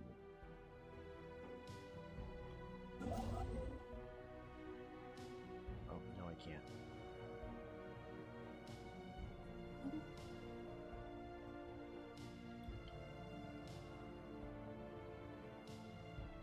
Oh, right, because they're pre-sapients. They're not even wearing shirts. They are naked. So I would have to uplift them. Alright, Zoro. We need to set up a new trade deal. We're just going to sell 3. We're going to sell all of it. Get ourselves a lot more energy credits. Oh, this is going to be a good system to get. Send them our finest garments. Now, we'll decide on if I want to have more species in my empire. The good news is it makes it easier for me to colonize other planets. The bad news is it makes my main species less, dominant. That's the tricky thing I gotta balance. So, I used to always just go with all the alien species, but more and more I go like, no, I built my species for a reason. I need them to, be good. System surveyed. Alright, do we have enough? We don't. We are lacking the influence. I want fungal dominance. We'll see about it. No promises.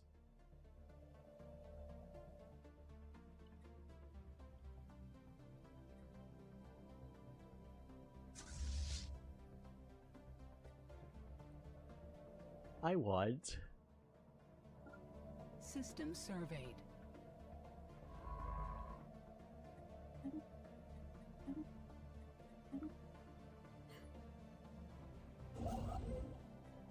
Build this starbase. Alrighty, Hurripoyo! We have found the noxious planet. Allegedly, the planet's flora and fauna choked on their own poisonous emissions, likely helped along by the release of reactive gases from beneath the planet's crust. Situation log updated. Alright, Hurripoyo. Get to it. What happened to that planet? Are we doomed to meet the same fate? We have established the colony's row garden and the gardener system.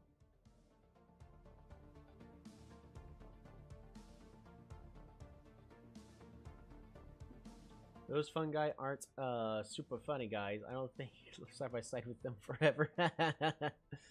Our detailed survey of Bion that have revealed that although it is currently unsuitable for life due to the noxious gases, it is capable of being terraformed.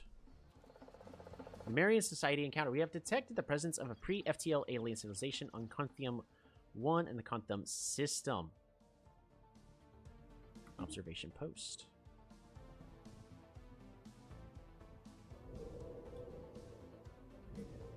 Oh my goodness!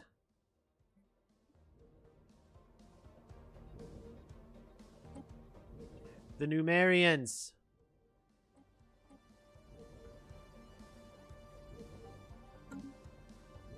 Look at these guys. Alright. So they also are good on Tundras. They're very strong, the opposite of my Phoenixians. They're also talented and they're quick learners. They are wasteful, so they cost a lot of consumer goods, which we're now struggling on, and they become infertile during war or crises. This is essentially the Yodas. It's not the exact portrait, but more or less. You don't have to subscribe, they'll outlive you. Alright. We do have an issue. and that is our consumer goods.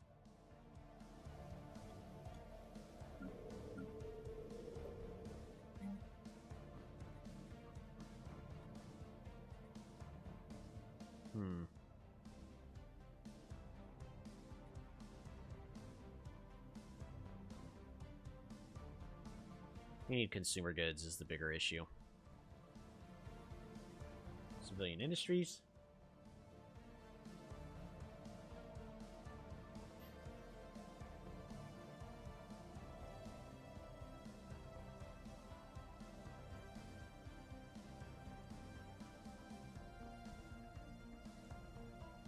So if we start off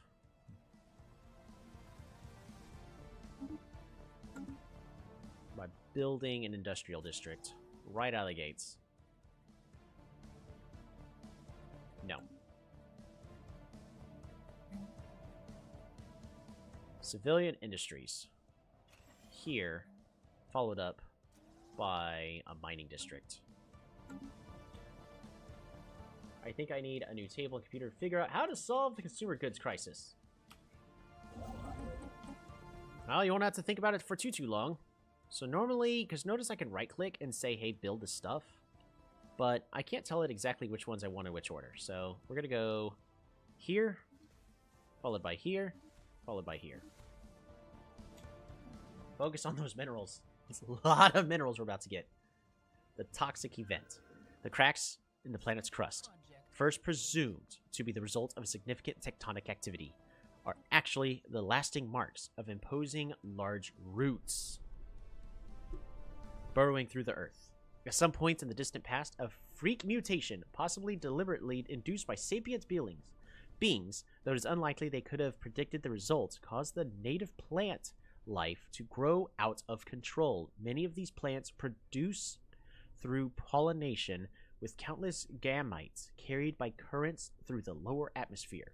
While this process was originally the only cause for minor irritation, the exponential increase in the atmosphere-borne particles effectively choked the life out of all animals on the planet in a matter of months.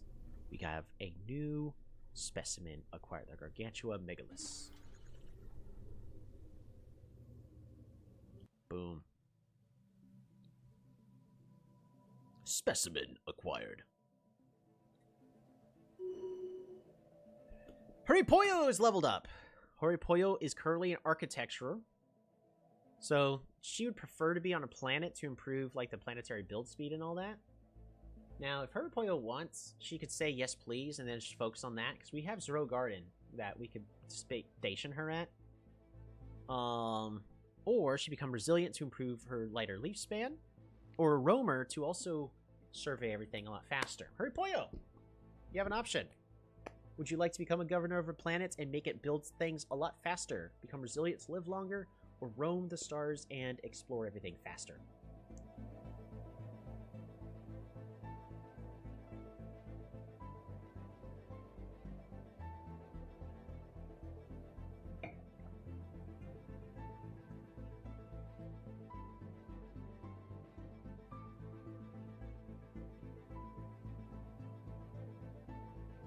No pressure, sit in space, you know.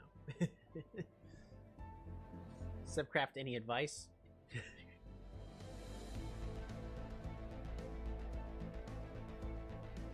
I mean, the bigger advice is we need to expand fast. Roamer. Subcraft is a master roamer.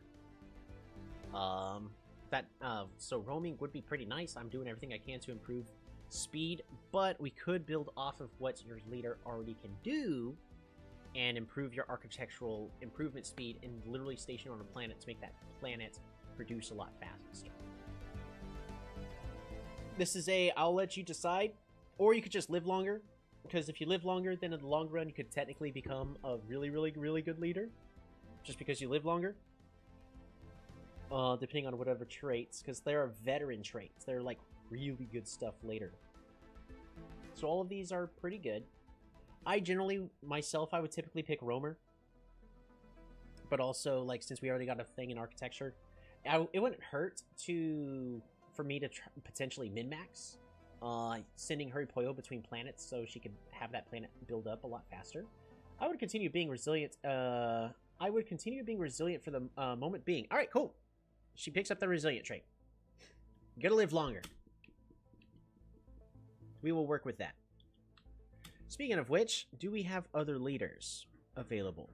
We have new scientists that are available to us. Let's see. The Unifier or Sexta Octavia. Oh, you know what? I do like living. Fair enough. What I'm going to do is we're going to hire another new scientist. Hire anyways. And hurry, Pollo.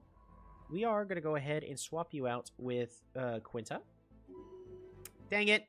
That's not what I meant to do. I actually meant to swap you out with Sexta. There we go. And Quinta will be getting her own ship in a little bit. There we go. We're going to fix that. But on Zro Garden. Hurry, Pollo. We're going to assign you.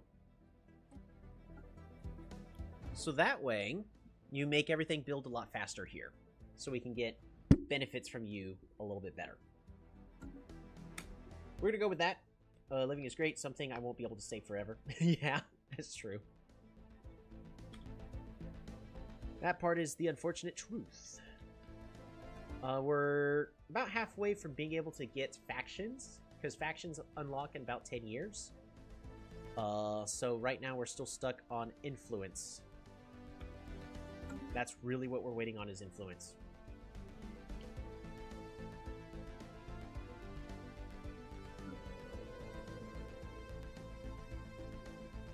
We have 4 available jobs.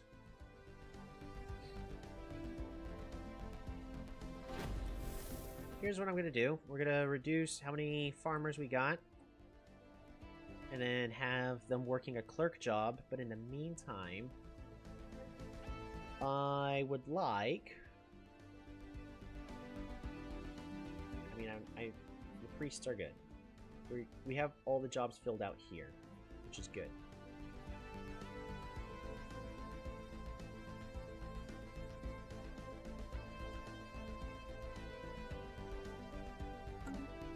Alright, first contact event pending. Void worms. We have discovered that the far-reaching signals originate from a simple spaceborne organism we have taken to calling void worms. It appears that the galaxy is riddled with these creatures. From the varying wavelengths of the signals, we have determined the creatures develop through several stages of growth before reaching final maturity. Although they do not appear outwardly aggressive, their patterns of communication indicate coordination on a galactic scale. Alright, so we can say easy prey, or we can do a lot more damage to them. And then we gain the influence for figuring this stuff out. And then it ends this chain. Or fascinating creatures, where we can issue a special project to potentially try to pacify these creatures. But either way, I think I'm going to go and pick up easy prey here, because this is the Crystal Empire. We're not the farm rancher empire. This is the Crystal Empire. So, easy prey. Is reaching out to us. That is now complete. And with that, we are now going to go ahead and start talking to you. Those worms seem kind of like a certain alien fleet we saw earlier today. Yep.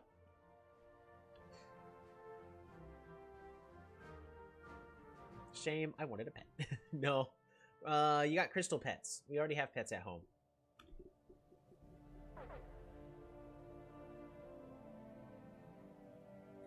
System survey. Life signs. Hey, we gotta leave it. Just keep going. Oh, however, we got the unity, so... Or the influence, so we can now claim this system. Please tell me we're gonna make it in time. Please tell me we're gonna make it in time. Wait, no, wait, this is not a pulsar.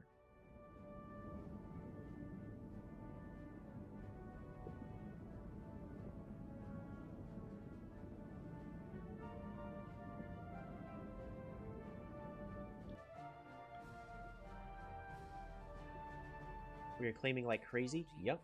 We have finally, 6 years into the game, we've finished our first research. This will change later as we improve our research income. Geothermal fracking. What's next? Coil gun, afterburners, planetary build speed. Afterburners is good. Coil gun pretty good too, but we're already picking up new weapons, the blue lasers. So I think we're just gonna pick up afterburners. Because it's faster than the planetary build speed. Planetary build speed's so good.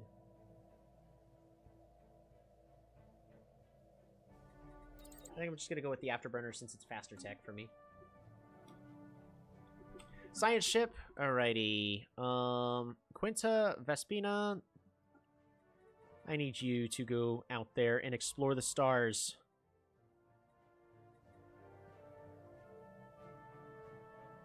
I need you to just go into automation. Just explore systems.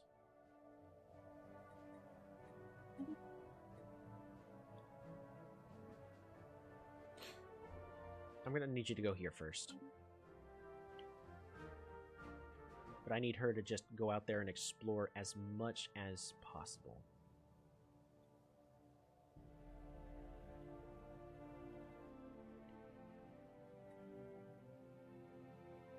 Still getting a lot of money from our Zero. Fantastic. Because there's something specific we're looking for out there. Construction complete. Starbase! Fantastic. Go ahead and just improve that, and then move on over to here. Because we still just don't have the influence. Hoping we could finish up with the communication here. It's taking a while. That part's unfortunate. Really? Ooh. The ancient space station of some kind has been located on the edge of the Iridius system. Intriguing. So yeah, we failed to claim this system first.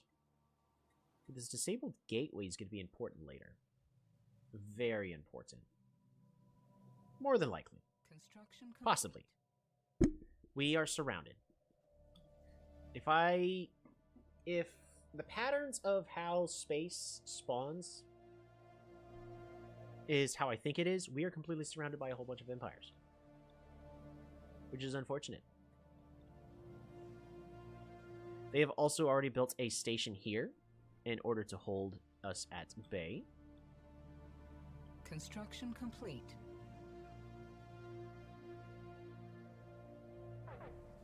Construction ship.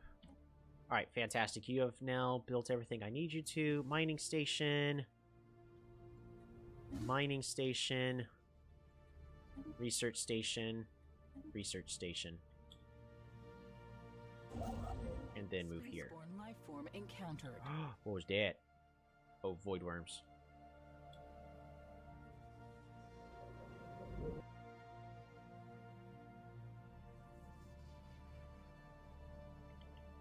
Anomaly discovered. I have nothing to report, Pops. Nothing interesting found. Definitely not no. I mean, you found a couple of good stuff. You found the Yodars. The Phi aliens appear eager to establish communications with us, having sent a large audio and visual transmission that appears to offer the key of translating their language. Our experts are confident that we will be able to use this to learn communications with them soon. Oh, it's one of the new portraits that just came out. Some weird owl aliens. Ooh, unsettling. You can't sneak up behind them.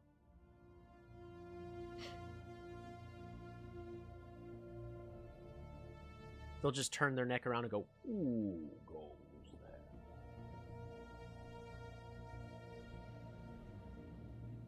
Alright, we're currently paused. My bad. Is there anything on my capital I want to build? System surveyed. I think I just need to wait for population to finish growing. Alright, fantastic. New tradition is now available. Survey speed is increased. Ooh, research alternatives. That is something we are going to want to pick, but not in the now. Increased survey speed.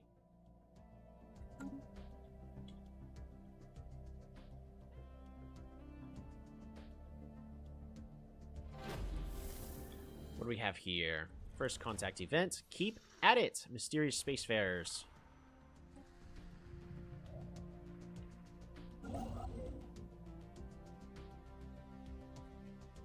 Still need a lot more influence.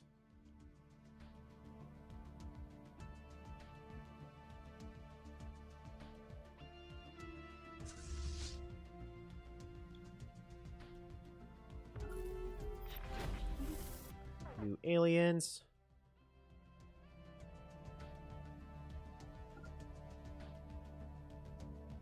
This is their capital system.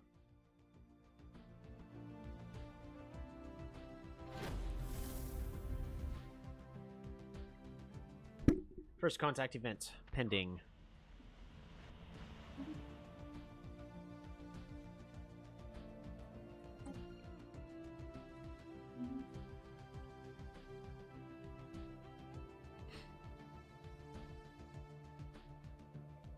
Technology research. Alright, technology researched. Research complete. Planetary unification. That'll improve our monthly unity, and it also grants us a small amount. And unlocks additional edicts. Unlocks additional edict called campaigns that cost energy instead of unity. Yep. So the bioreactor.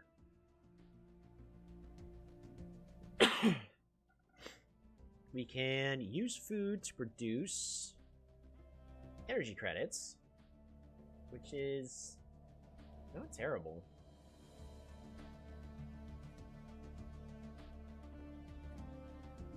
Or finish getting the Grand Archive.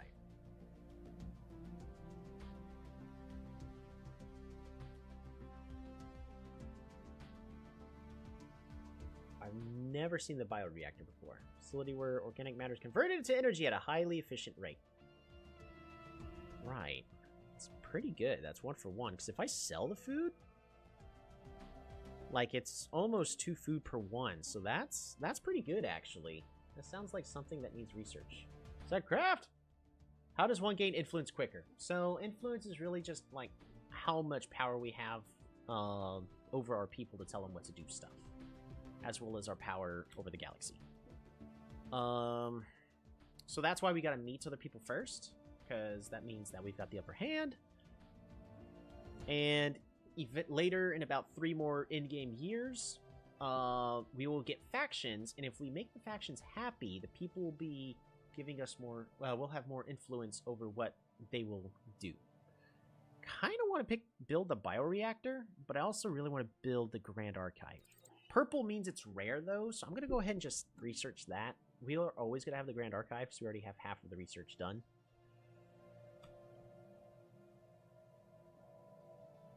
Ooh, Tropical World.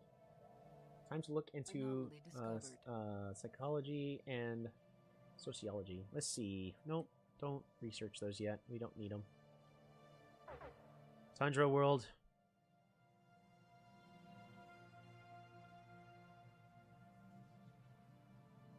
That'd have been nice. And no.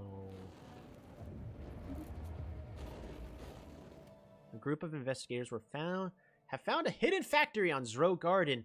Not this event. Oh, this one event triggers so often, not gonna lie. The buildings in the state are in decay, tells an old civilization, one that exceeded construction things that stood the test of time. Our population would be easy to use the facility to add the colony's production output. Zoro Garden now has a free building, the Odd Factory. There's a chance that this is gonna go poorly. I hope everything's gonna be fine. Can I just delete this? No. We can't. We cannot. Hey, Gaia Pasadena has leveled up. We're going to Champion of the People, further improve. Terraforming candidate.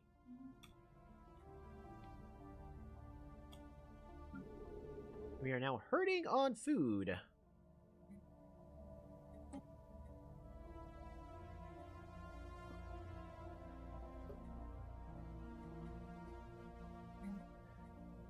We're gonna need to build. We're just gonna buy a whole bunch of minerals, a city district, and that'll unlock a new building. Anomaly discovered. Leave it be for now. We don't need it. No touchy. Population. We don't need this. Alright, so now we have a choice. The event is done at 50-50, and it's not going well. So, the crew we assigned to work at the Odd Factory at Israel Garden has disappeared. We could send a new workforce to take their place, or we could raise the facility to the ground, making sure that this will not happen again.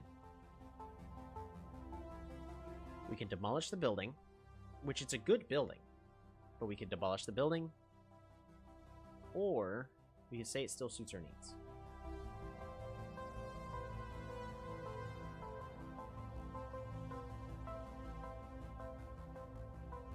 But now the quest is in full effect. So, and this literally is a gamble quest of people.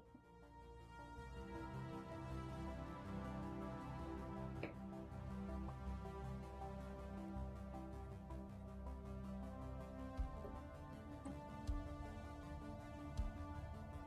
Odd Factory. Ooh, an active volcanoes on this planet.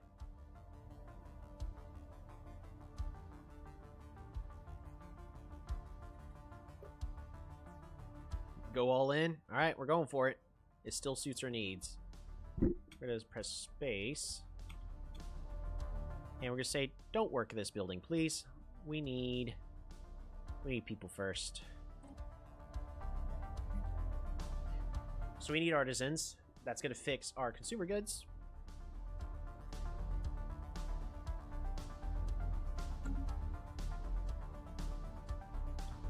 What I can also do is I can resettle people. It's going to cost unity and energy credits. I can move one farmer over and start producing more minerals. You're responsible for the dice roll. I am not holding any dice. Nope, you said go all in. We're doing it.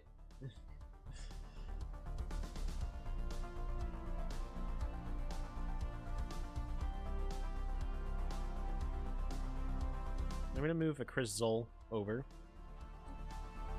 They're currently unemployed. But what that's gonna allow us to do is a miner. And that'll also help with the minerals.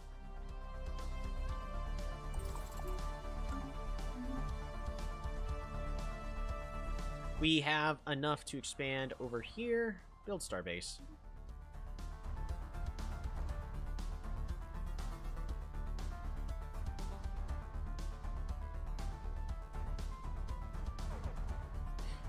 We're not getting as much unity as we could anymore. I'm not responsible for any energy or disarmament that occurs working in the facility. We're going to avoid working the facility until we get more people. Mass extinction event for the Chili planet.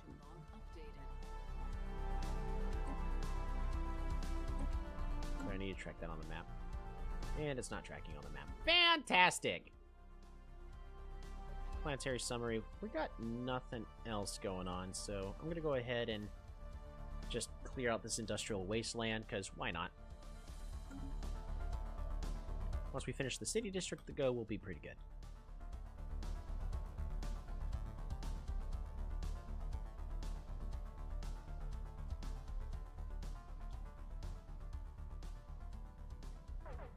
Construction complete.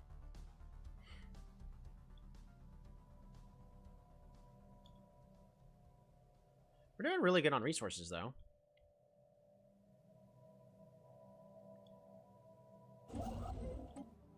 It's just in the right now.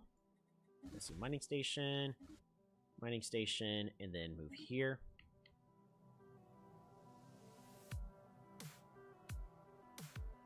Let's see, because why not? Charity smiles upon the planet this time. Yep. Alright, so I need consumer goods. Colonize. We're gonna go ahead and colonize an alpine world. It's not as good as our tundra world, but it's still very much habitable. Especially since our people, we have the adaptive trait, so we do a little bit better on planets we don't have a perfect match to. It just means that it's going to cost a little bit more on amenities. which is not good. So this planet's really going to have to be pumping out as many amenities as possible. What should we name this world? Ooh, Tempest Mountain. That sounds really cool.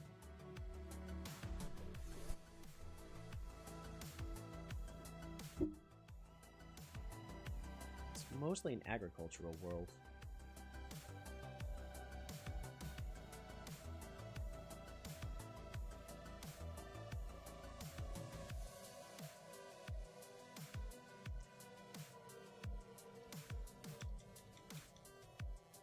Tundra and Alpine is basically the same, right? Yeah, more or less. This is the world that's actually in the same system as the Yodas.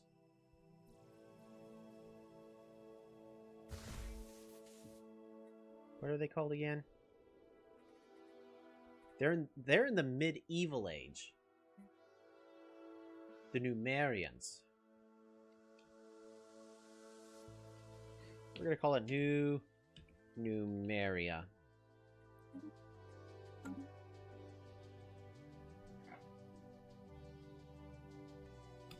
Anomaly discovered. We're not researching our anomalies yet. We will want to, but we're not doing that yet. Construction complete.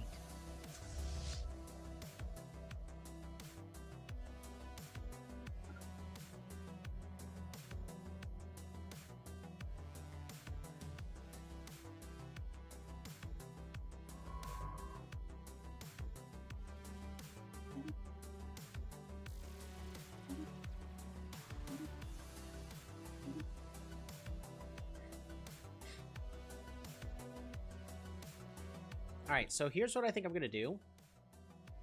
Is we're going to stop selling this, cancel and remove. And what I would like to do, just to get a little bit more information... where is it? Government? Is it? Policies and edicts. We're going to activate the crystalline sensors. We're not. Anomalies stolen. Alright. Traditions are now available. Research subsidies, research station output. So this will improve how fast we get research from our research stations, you know, the stuff we build out here, which we don't have a lot. So we click it.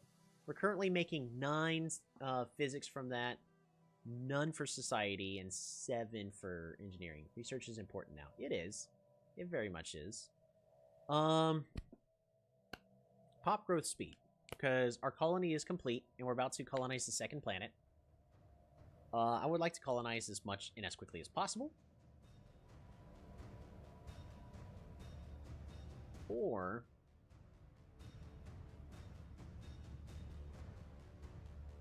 we go this way to reduce how much it costs researchers give and...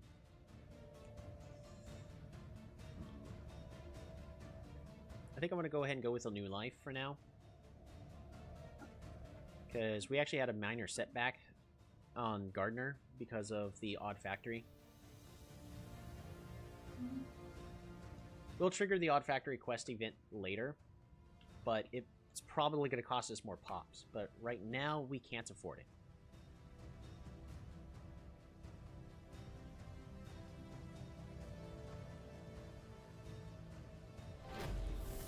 First contact. The latest reports from Octavius Scribonius, our envoy we sent to investigate the Quaff aliens, are highly concerning. Apparently, the alien ships have made several uncomfortable close passes to our ships with gun ports open. All the while, they have also been sending us a transmission of one of their individuals, a leader of some sort. Our researchers hypothesize, making gestures with their grapplers that seem rather aggressive. To us, at least. Some observers suspect they may be attempting to deliberately provoke an incident for reasons unknown. Others, however, point out that they may have yet to make an outright hostile move and urge us not to jump to conclusions before we know more of their intentions.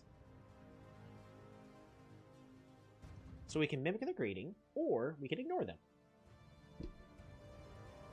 I think we have 24 other AIs.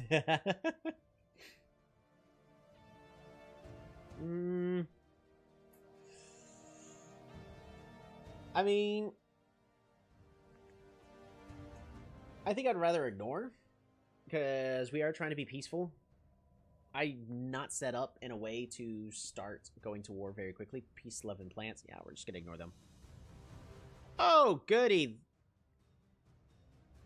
They're the midgets.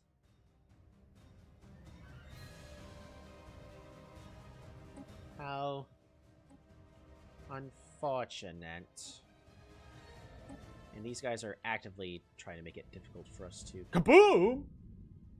These guys are actively trying to make it difficult for us to investigate them. Maybe they're friendly. Maybe they're not.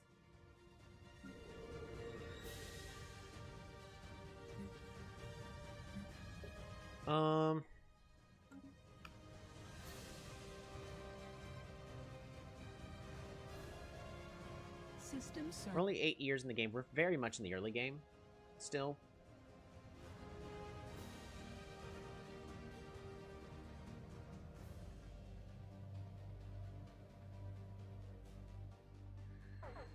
Ooh. It's 44 pops. This is another empire. They have not colonized the system yet.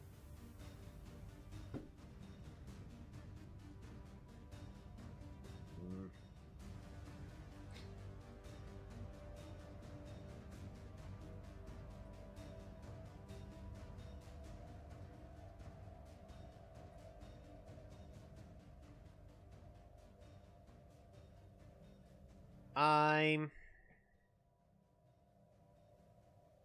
think that personal space exists, right?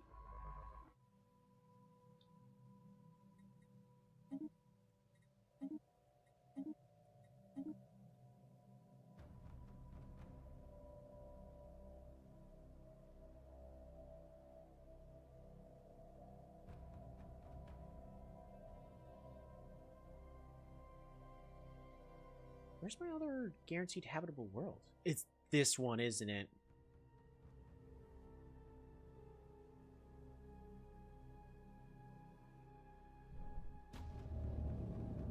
This is a neutron star.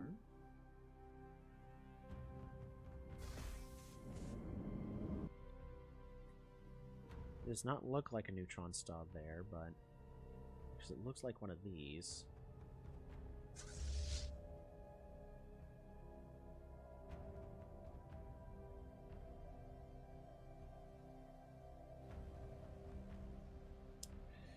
So I think I need to expand to here as quickly as possible to give me as much wiggle room.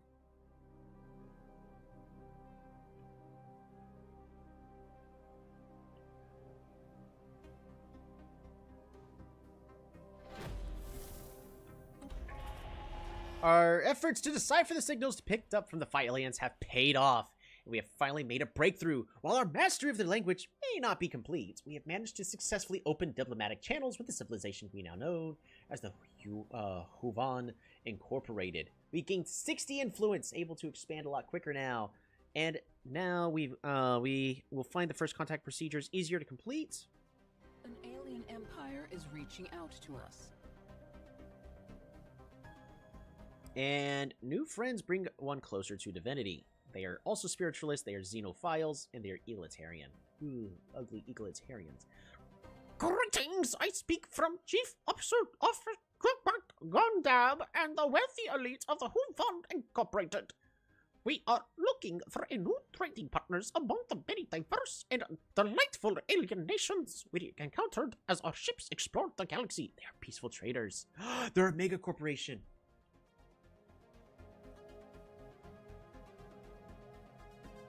I was going to try to wipe them out, but mega corporations are fantastic to have as friends. What do you guys say? So mega corporations, what they could do is they can build holdings, because they're peaceful traders.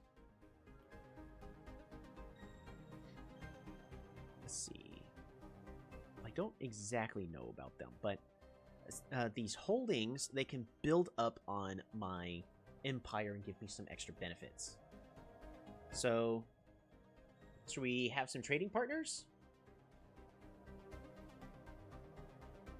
I feel like they are good at making trading settlements that benefit us. See, the issue is they're also taking the worlds that are good for us. Where do those warmongering pirates offenders live then? Right?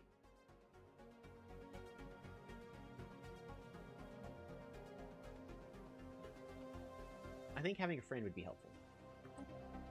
This changes everything. Research option gained, xenolinguistics. And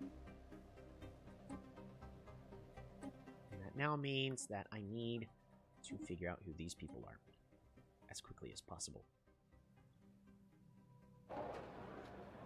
Feral reports from our colony of Zergard claim that there's been an increase in feral behavior. They're resorting to their feral states. Apparently, parts of the population have expressed hitherto unprecedented levels of lust and aggression, and no one knows why.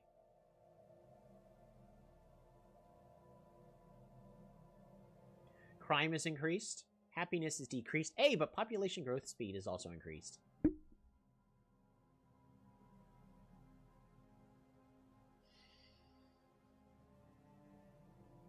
Boy, bad RNG, right? Technology researched. So, Zrogarden. We currently have some crime. It's okay to have a little bit of crime. As long, I forget what the magic number is, but as long as you don't pass like 30% or something, you're okay. But once you pass a certain point, then it becomes a huge hassle to maintain. But we are still doing okay. We're also doing okay on consumer goods now, thanks to our multiple artisans. Yeah. Technology researched. Blue laser beams! Ooh, automated exploration protocols for improved survey speed. Capacity subsidies for a better energy grid. I think better survey speed is more important to me.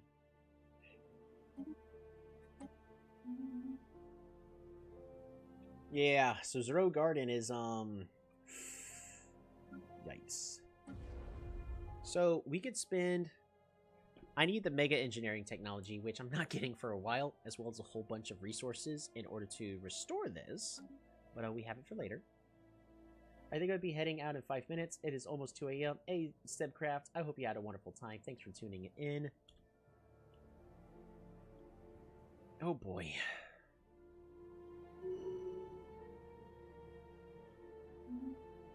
More terraforming candidates. Construction complete.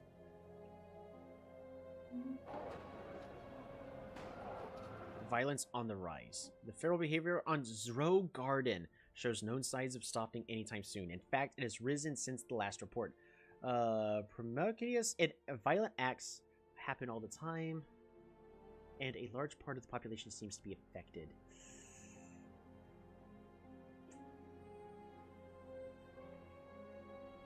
This is getting out of hand.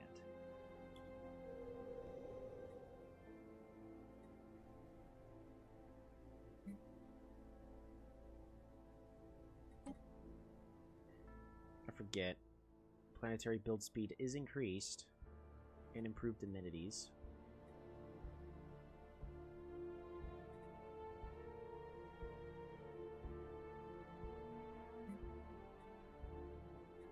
I don't need that many artisans. But you're not going to go down in your social class, so you're stuck. Lovely.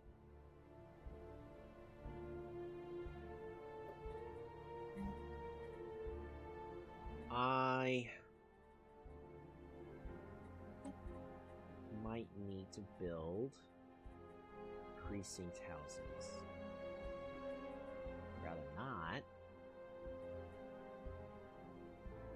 Rather not be building precinct houses. For me, I find that as a waste. But we're gonna go ahead and build a city district, and we'll get back to it later.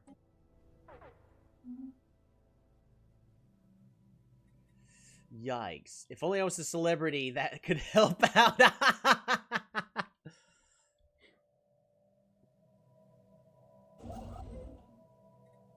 Build observation post. Oh, shoot. This is madness. The situation of Zero Garden has spiraled out of control. A staggering number of inhabitants are now infected with whatever's causing this feral deluge. The colony has started to break down because of it. Something needs to be done, or Zero Garden will be lost.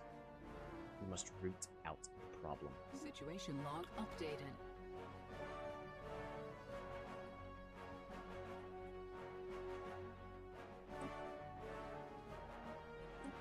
It's going to be done in a year and a half. Yikes. Well, bioreactors put on hold, I guess. We don't need that, right? Those pirates are spreading propaganda. I mean, there are pirates in the game. It's just we're not even there yet.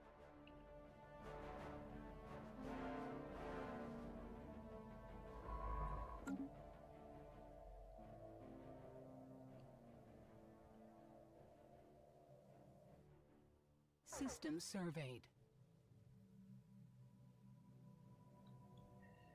I'm gonna go and build here.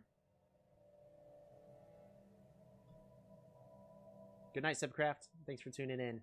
You have a wonderful rest of your night. Rest well.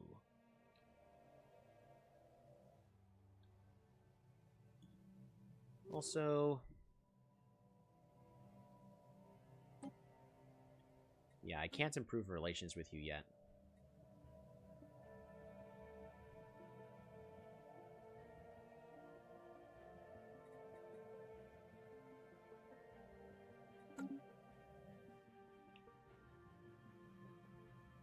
Right now, I'm focusing way too much on my expansion, so I can't bother with making friends with the neighbors. Hey, Calistar can build something. What are we building?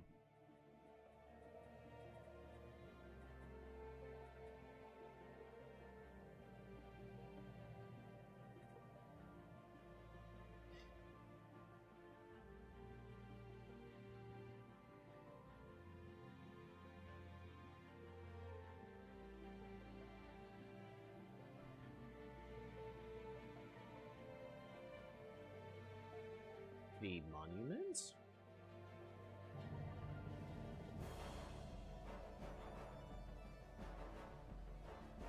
I kind of want to get another research lab.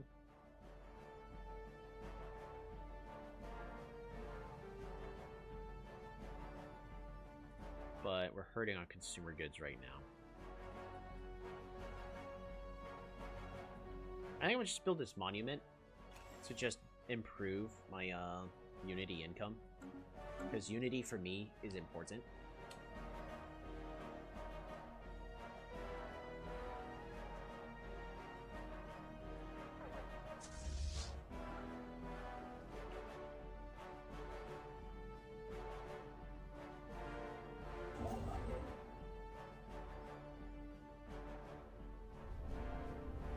We're almost done building this observation post.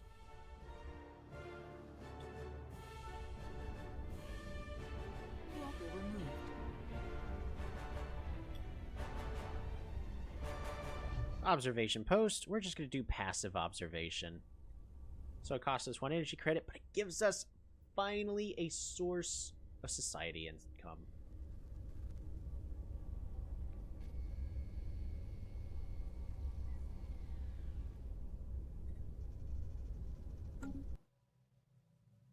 Should probably pick up cloaking.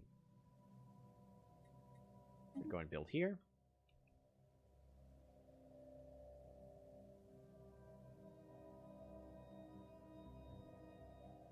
Construction complete.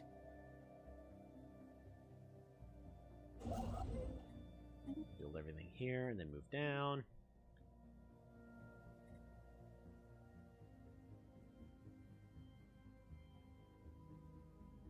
Another tundra world. See, what I need to do is save up a lot of influence so I could just expand to this system. Are colony ships finally heading out?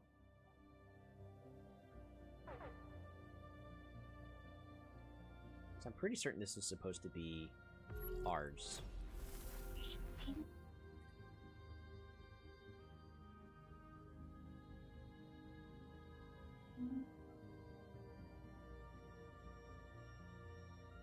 We may need to pick up cloaking.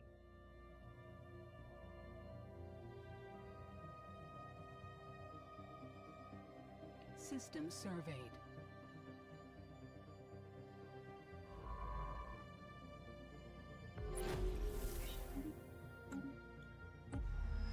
Over time, after a while, the enthusiasm of displays in the Quaff aliens vastly declined. Over time, our linguists grew better at understanding their signals, eventually identifying them as the Star Conglomerate and presenting an interpretation of their odd behavior. It turns out that are a warlike species who value above all else what they call the warrior spirit. The correct response would have been to make a similar gesture back. However, it seems they're magnanimous enough to accept that we could have not have known this, and have even come to value our level-headedness as in the face of what seems to be a threat. So, ends the first contact procedure. Intel on them improves. We get a lot of influence, which is great. Diplomatic weight improves. Good in a tight spot.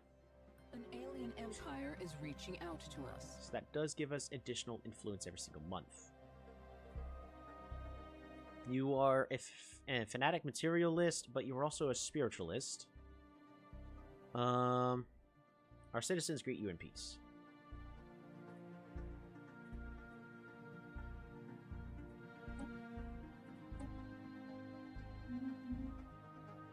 Fantastic.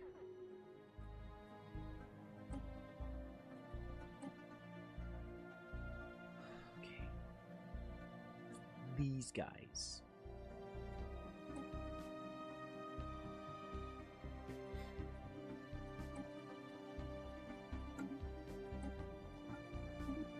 Alright, time to meet you.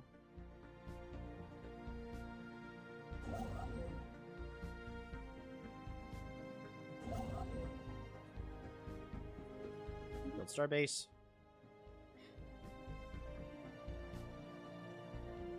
Relaying transmission. Establish an embassy. Yeah, we'll go ahead and trade that. So they are friendly. Not quite. They're not as friendly as I would like for them to be.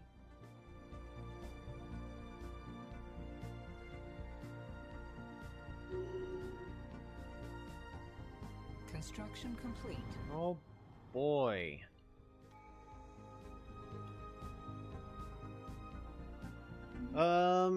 Sexta Octalia has leveled up. You're a roamer.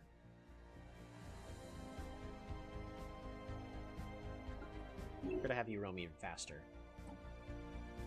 And a Toby Oracle has leveled up. That is myself. I improve the stability. I can make everybody happier. More mining. Dock ship upkeep and army upkeep. Nah. More stability is better. Definitely gonna go with that.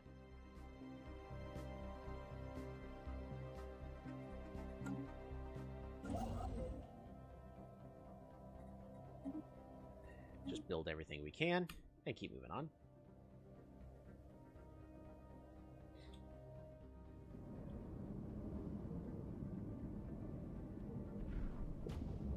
Neutron star.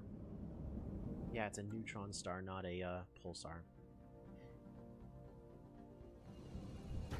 This is a pulsar.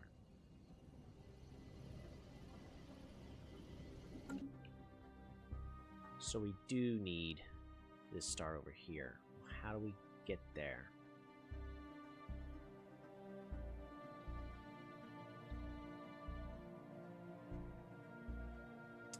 This game is making it difficult!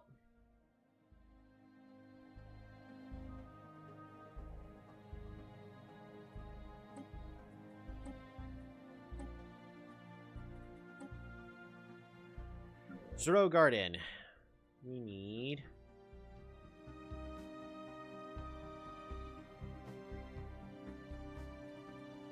Let's go ahead and build precinct houses.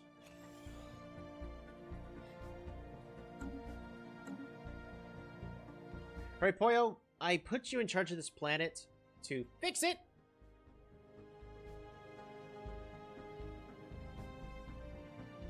What are you doing?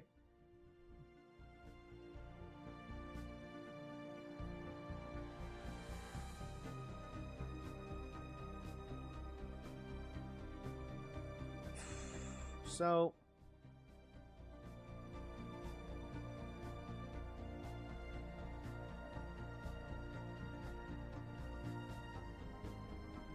may want to save up my influence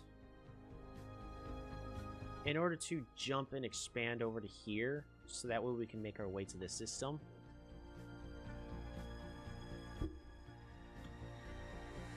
This is not looking good for us.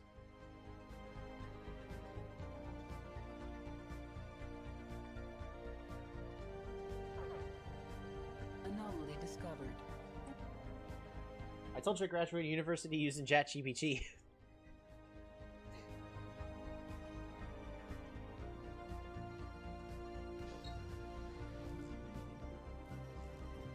Savage spores. Where? Zero Garden. The investigation of the strange and wild behavior currently besetting Zero Garden has been completed. The vast network of cave tunnels that permutates the planet's crust and the inhabited fungus has been found. It's the fungus.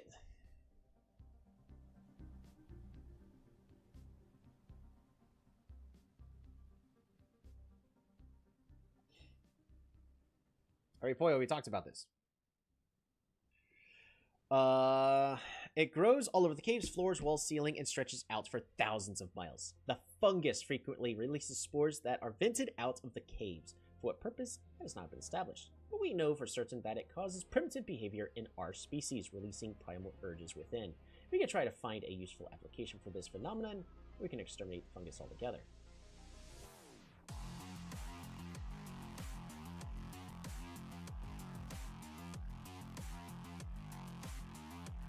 Live or let it die.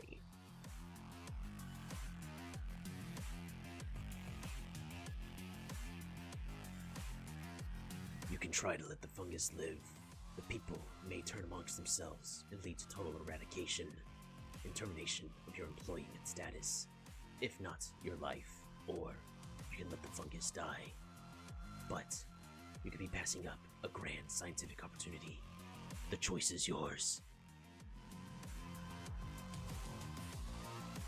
So are we gonna live or let it die? You are the governor of this planet, Hurapoyo. I'm gonna need a decision.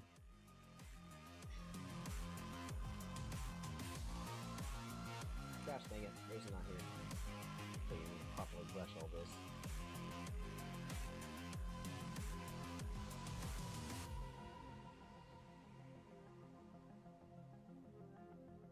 Hurapoyo's deciding. Hurapoyo's panicking. Situation log. Hurapoyo has chosen. She will let the fungus live. Ooh, a new strategic resource. Utilize the cave mushrooms. It'll be done in another year and a quarter.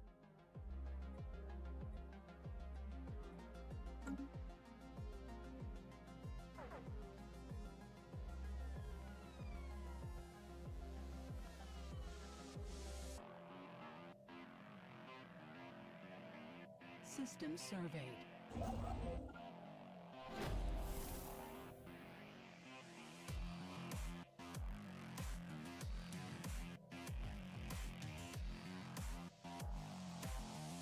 Colonization initiated. The fungus is among us.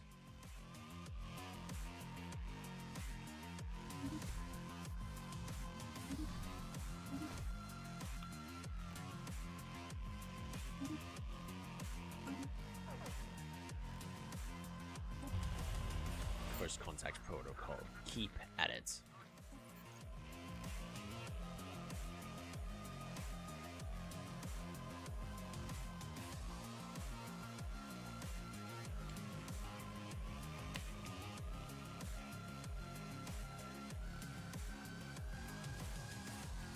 System surveyed.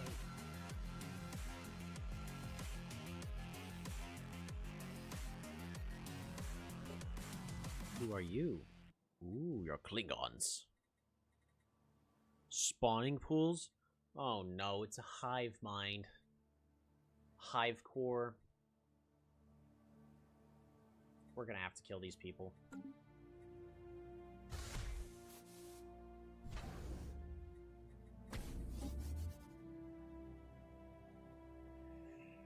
That's not cool.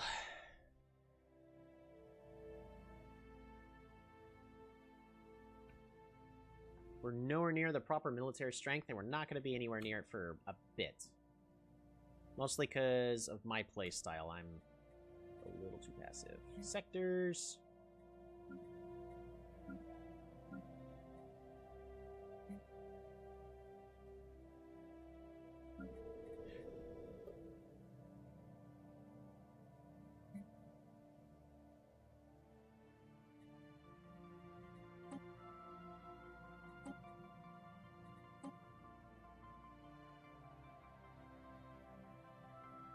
So much is going on with this planet.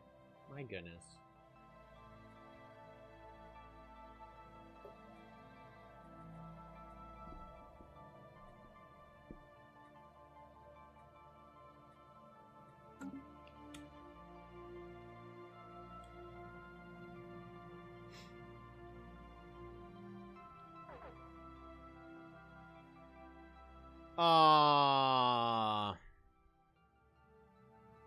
They already expanded.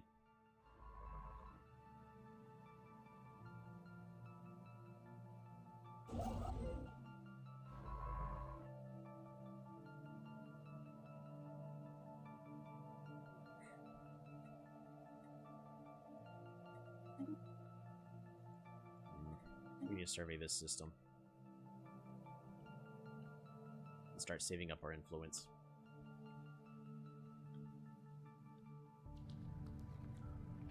Ruin structure, the coordination center.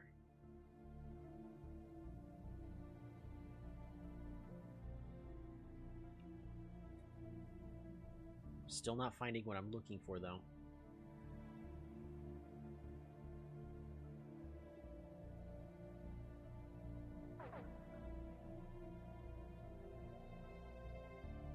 Our consumer goods is hurting real bad.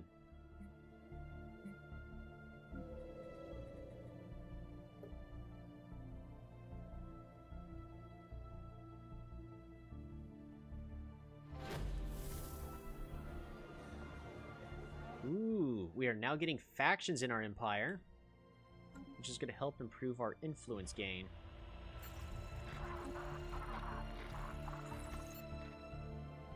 Politics. Alrighty.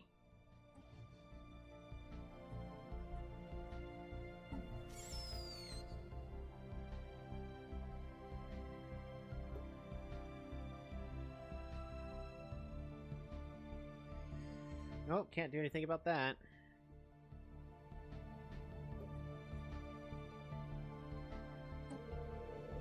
Yep.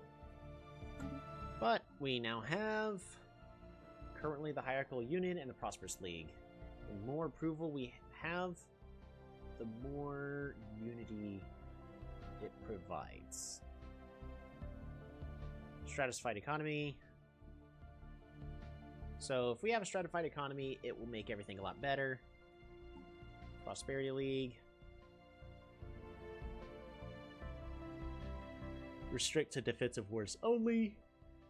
Ah, this is about the peace, which I think I'm going to go ahead and just get rid of.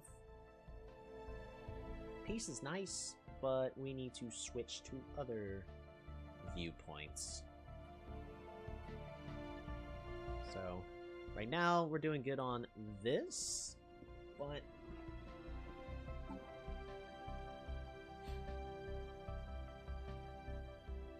oppressive subjugation. We'll figure it out. Maybe we'll make our people more pious. The ISS hibernation our vessel we had sent to investigate the Gamma aliens nearly escaped a vicious attack by their forces. It seems they had thought to seize our ship to interrogate our crew, probably with the aim of swinging fewer hostilities against us in their favor. Thankfully, the ISS hibernation managed to engage emergency FTL before it was too late.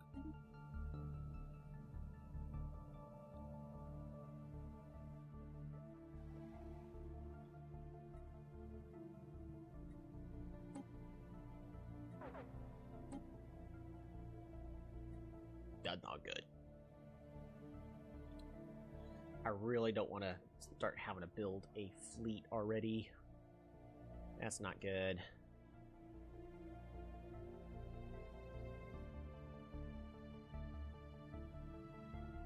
That's not good.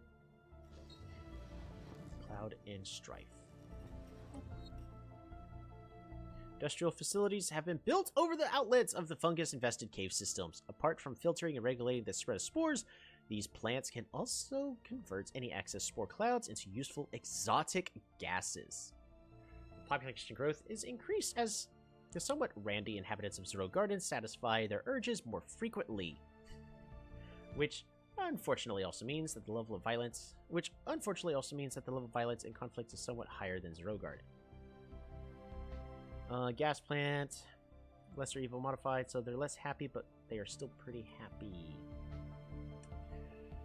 Ends the feral overload event chain.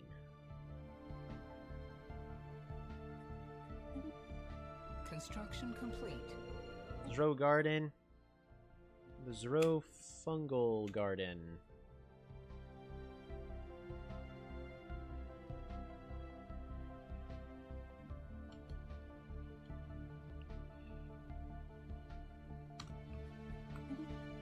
There we go.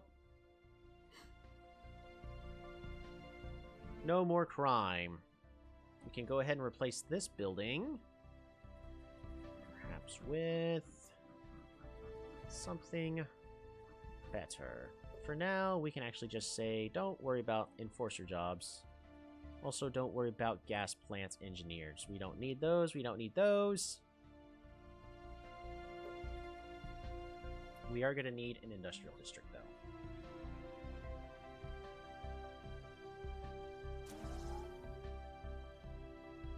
Well, you did say we needed more population. Yes, we did. Oh, dear goodness. Alright.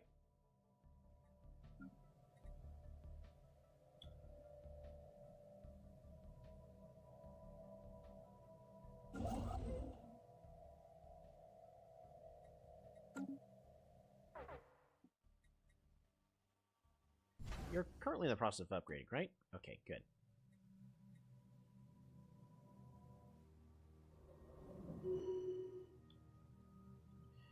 Hey! This leader is leveled up. Eye for talent. Politician. Yeah, politician.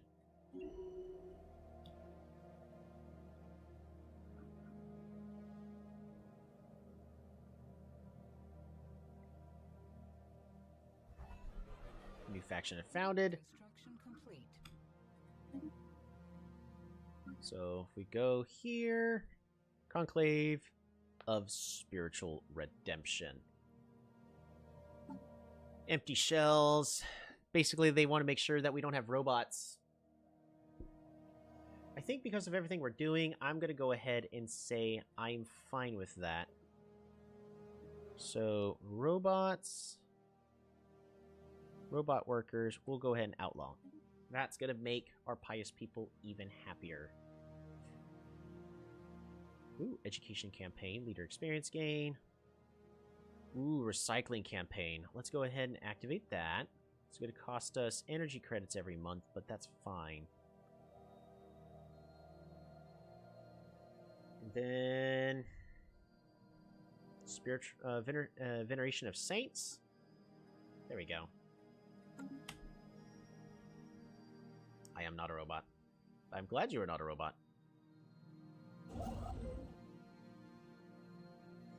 Alright, we need you to go ahead and start moving over to here.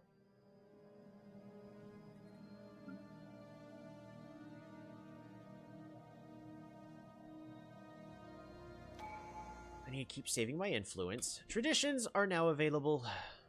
Starbase upkeep. We don't spend a lot on starbases yet, so we're fine on that. Empire size from systems and planets we could reduce.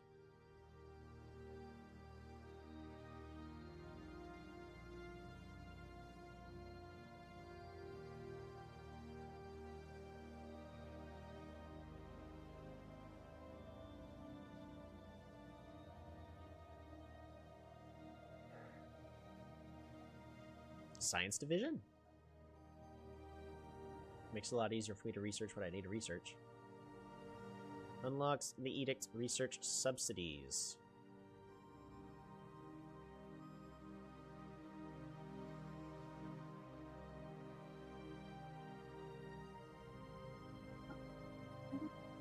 Yeah, we'll do that. And then head over to government, policies and edicts. Where is it? Research subsidies, research output. We don't have enough unity. It costs 48 a month. Well, we will be using that later, but not now.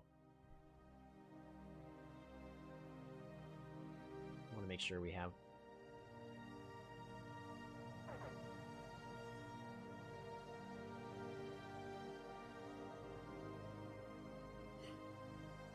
Calistar, how you doing? You still have 4 available jobs.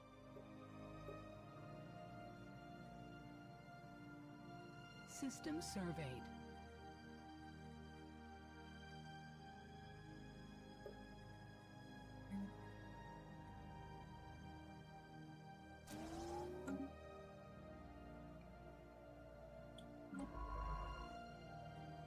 Alright.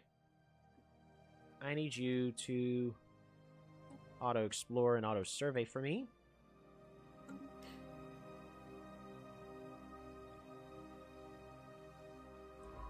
You know what? I need you to investigate anomalies.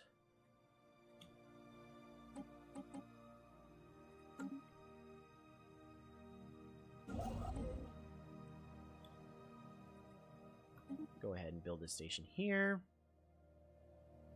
Gosh dang it. Oh, you were going there. Survey this system.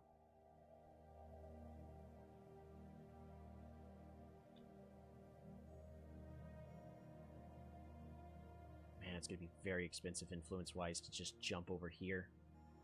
But I got to do it. Reason is I really need this system. Even if I could become friends? Yeah.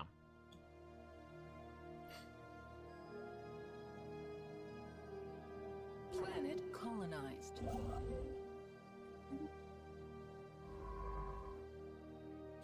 Alrighty. So we have a new colony over here at New Numeria. We have Octavia, who's currently doing nothing. So, there you go. Go ahead and be governor here, Octavia. Prove your worth, please. In the meantime, I desperately need you to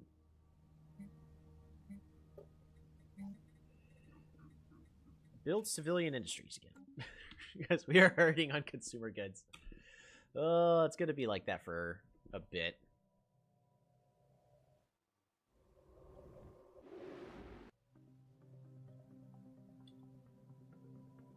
Science ship.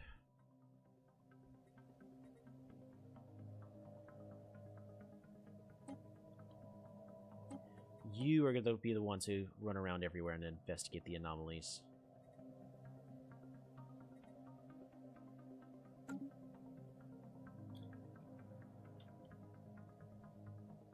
What's here? The void worms? Yep, void worms. Okay.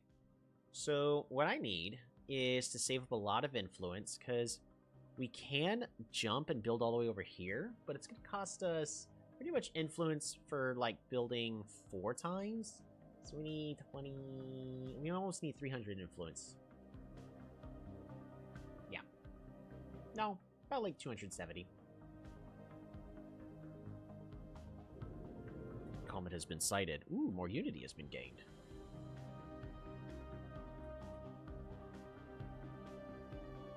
You're expanding very fast. Relaying transmission. Non-aggression pact. So, by forming this, you are saying that I should be spending my influence and all that. Which is, no, it doesn't tell you, but you would be spending your influence on something that gets you pretty much absolutely nothing. Keep trying. Oh, they look cool.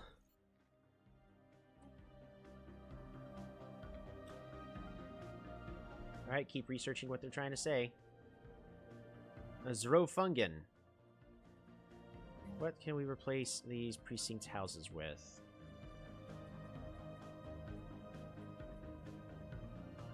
Temple? Noble estate? currently at 5 population.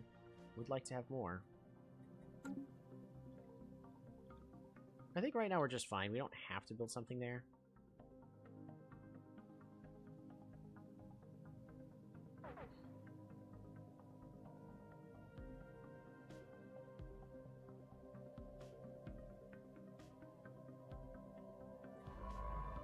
You know what? We need to move here. Insert orbit. Afterburners! We've finally finished Afterburners. What's next? Ceremonial metal armor, mining station output, or worker pop resource output. That would give us like more minerals, more food, and energy credits. I'm doing okay on those. And this also leads to robotics, which my people are already saying please don't. And normally I build robotics and I go haha, and then I try to have some cool robots and then turn them into androids and then turn my people from being faithful to that. But I think I'm gonna go and stick with being faithful this route.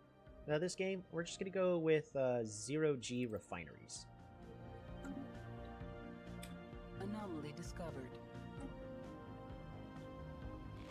The abandoned gateway. We have encountered another abandoned gateway, this time near Zypok Vortex. This one has been built entirely by microscopic nanites of an unknown design. Unlike the previous structure, this gateway has been significantly altered since its initial construction. Its connection to the rest of the network has been severed. Instead, the only valid destination is an uncharted group of stars that lies beyond our galaxy that has been designated the L Cluster by astronomers.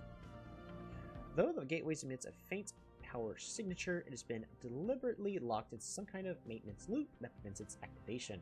Until we find some way of boarding this process, the L Clusters will remain beyond our reach. Situation log updated. Maybe we should figure out how to do stuff out. Maybe you should not. Hey, council agenda is ready. Improved superior colonies. Next, chart the unknown. Survey speed, anomaly discovery chance. Survey speed's always good.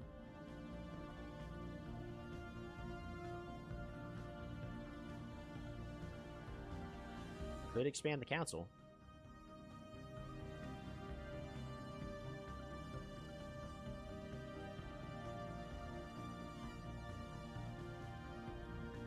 Let's chart the unknown.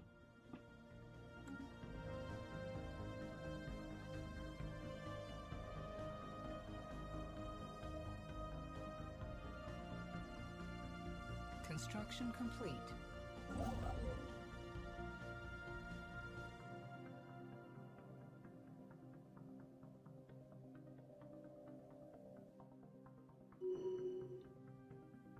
Sebcraft has leveled up. Well, unfortunately, Sebcraft is not here. But we have the choice between logistical understanding or perfectionist. Well, logistical understanding, Seb is not on the council, so we're gonna go and go with perfectionist. So he'll be an even better surveyor by this rate.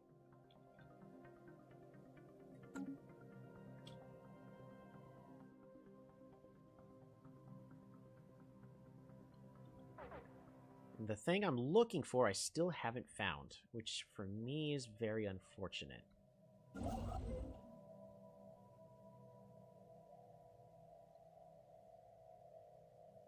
I'm sure he would approve. Yeah, I mean, one's a council, which he's not on, and the other one is for being able to explore space better. So, nah, I'm pretty certain that, you know, everything that we're choosing is going to be just fine. Fantastic. So once this system is finished being surveyed, we pretty much have enough influence to just leapfrog the other empire. The burned planets. Situation log updated. Research projects in the system. And then research projects in the system. Let's get both of those done. Wish we were connected here. Anomaly discovered. Leave that be for now. Yeah, we need 40 influence, so 10 years. We'll be able to get it. Invading hostile fleet. Spaceborne lifeform encountered. No. Get out. Survey system. Survey system. System surveyed.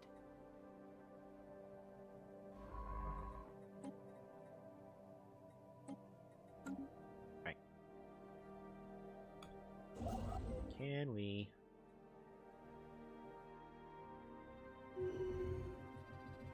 Oh boy, the massive event chain, Molten. The unfortunate fate of the planet can be laid separately at the feet of cosmic whims. Some gravitational disturbance. After eyeing the sun system with some suspicion, our scientists named the transient space-time anomaly as the likely culprit, forced the planet from its natural orbit to one much too close to the sun. Although the planet is slowly spiraling out towards its original orbit, it has been cooking in the residual heat of the star ever since. We had now obtained molten planetary slag. Woohoo! Another for the collection!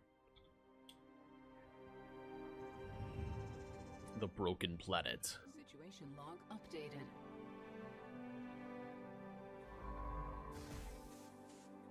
Research project. Hurry up and get it done, please. Hurry up and get it done, please. Hurry up and get it done, please!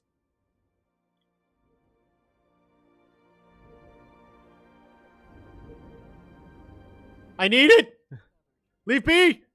95, 96, 98! Oh, thank goodness!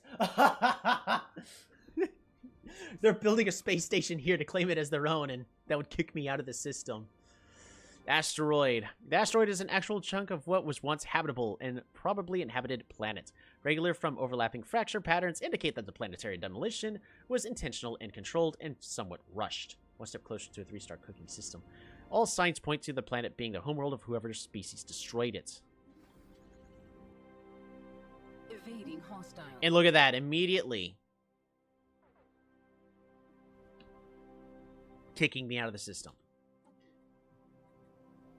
Quinta Vespina levels up. You are just a scientist.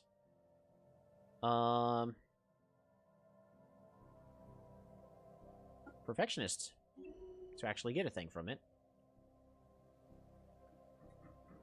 I could recruit a new leader.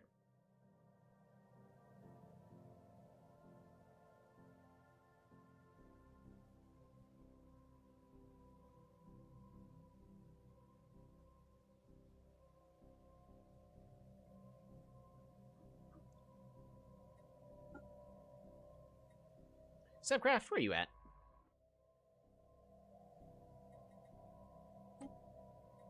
Survey systems. Ooh, that was down to the wire.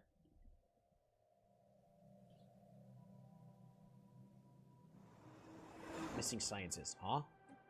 One of the scientists working the observation post orbiting has been reported missing. No.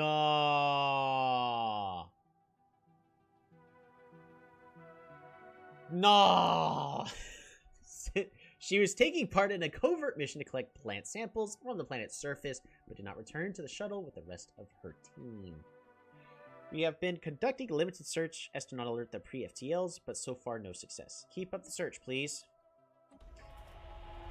An alien empire is I speak for High Commissioner Greg and the wealthy elite of the Earth Confederacy. Your alien ways are objectionable to us, but perhaps we can still engage in limited trade, assuming your inferior civilization produces anything of value. Oh boy, you hate people. Do not stand on our way. We will achieve unity. Do not stand in our way. Scientist was found dead. We have finally recovered the body of the missing scientist on Contium 1, or remained of it at any rate. It looks like she fell victim to a large indigenous predator. An unfortunate loss to our science team, but at least the pre-FTLs are still oblivious to our presence.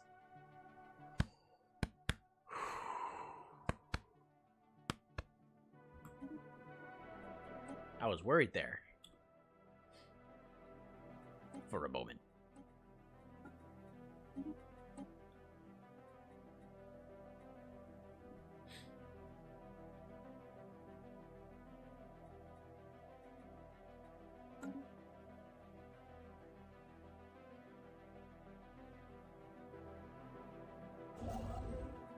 Build starbase.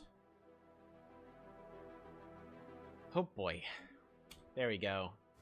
And we win this race. Borders closed. Mass extinction frozen. Oh, I should have read that. I'm sorry. I'm at the point where I'm just clicking stuff now. The Confederacy has closed their borders with us. Okay, cool. We could play that game too. If you don't want to be nice to us, then that is perfectly fine. You don't have to be nice to us. Study complete. While the research expedition often yielded unexpected results, Phyrexian scientists now have access to an unprecedented wealth of data on which to authoritatively model the future of Calistar. Initial reports suggest that Calistar will be in no real danger for at least a dozen generations, save for some freak cosmic events or the violent collapse of the shards of the Crystal Empire. So we can now say gets extra science or influence and unity. As much as I want the science, the influence and unity is going to help a lot. Like a lot. Speaking of which, unity!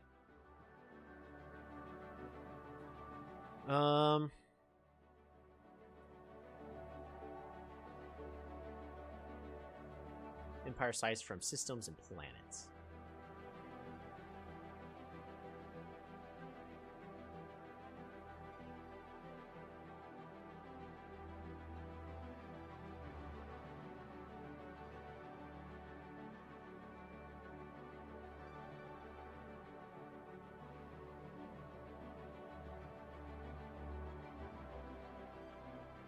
It's a lot cheaper to finish expansion.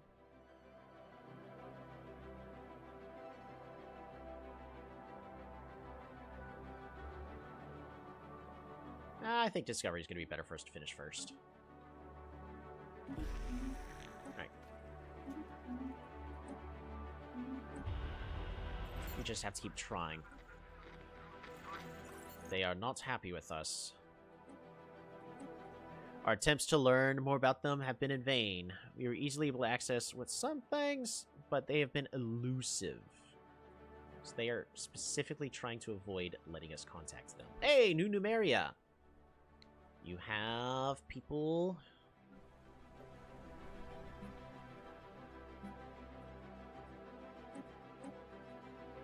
There you go.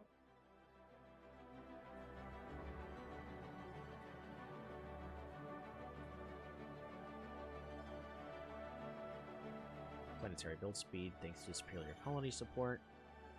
Thanks to the council agenda. Yeah, that's actually really good.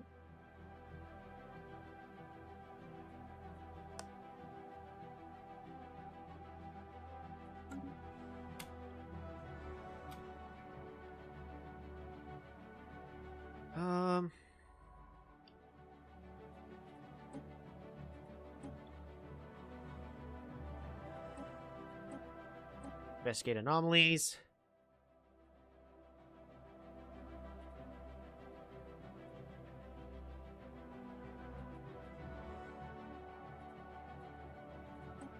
Yeah, let's get that started. And then you...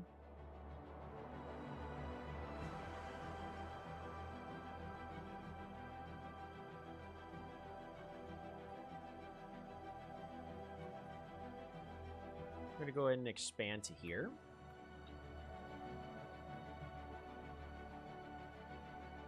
So I don't think I really need to race to any of these systems. None of these seem like super important to me.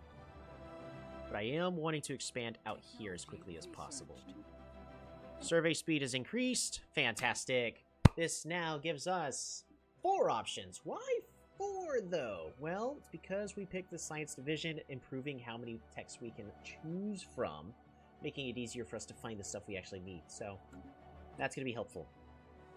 Administrative AI makes researchers more expensive, but we get more research speed everywhere. That's good. We can get field modulation to get more energy income. We're kind of hurting right now on that, so it's not terrible. Or improved deflectors for shields. That's good. Fusion power is also good. I'm going to go with administration AI. It's gonna make them more expensive, but I think we'll be fine. Surveyed. We began to pick up more and more visual images from the aliens as the gammas, and it is inevitable that these would eventually be leaked to the wider public. Their appearance has provoked widespread dismay among our populace. They are the repulsive orcs. Already, many are demanding that we take action to deal with them.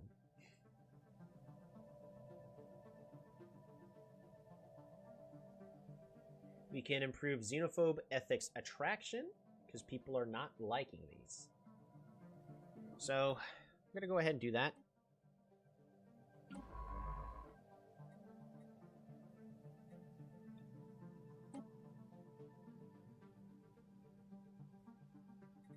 I need you to just explore systems. Go straight back to what you were doing. Go ahead and build everything you need to. And I really would like to make friends with the Huven Incorporated mega corporation.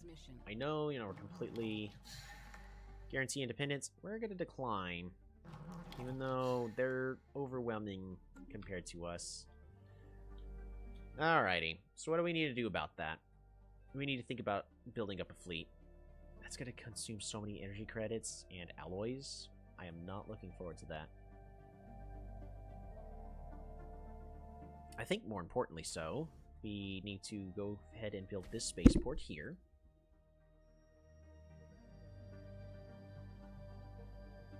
And we'll start with that. Second, we need a... Where's the fleet? Fleet management up here. Ship designer. Corvettes. Turn off auto upgrade. So, we're going to go full blue lasers, pretty much as this is recommending. We don't need point defense or anything. If we go afterburners...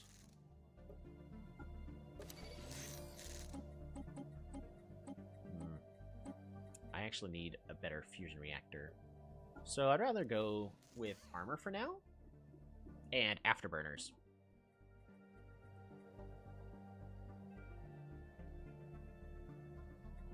I think that's going to be the best that we could go ahead and do. Save. Fantastic. Which means you need to upgrade. Well, you don't need to upgrade. I think I would rather,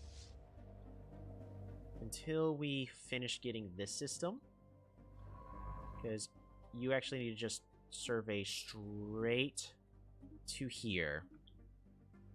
We're just gonna beeline for this system as quickly as possible, because we need it. It's okay if we lose this system over here. It's an Alpine world. Survey this system. They're gonna take it. If we don't.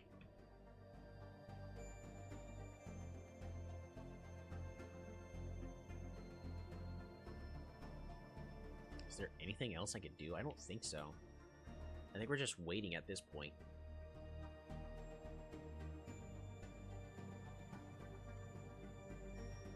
Need a lot more science.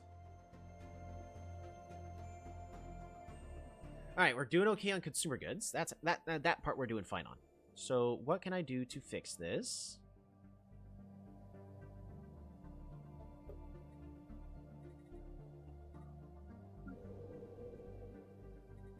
We can replace you with science.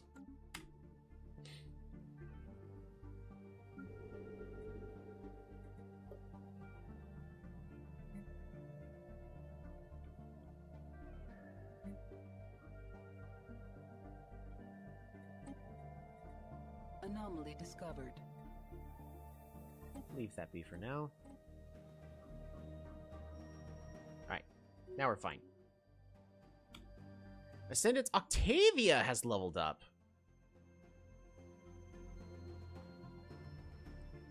Infiltration speed, stability, council agenda.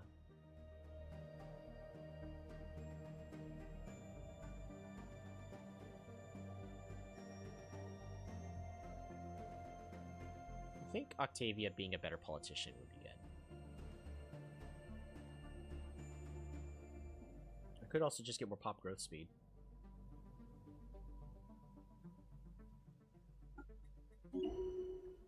Alright, what if government, we head of research, because you give a lot of happiness, leader experience, stability, council agenda speed. Happiness is good.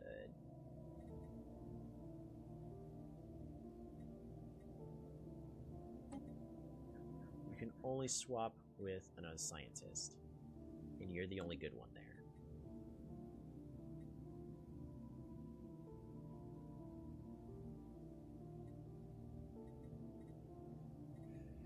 Alright. Well, we're just gonna keep going this way then.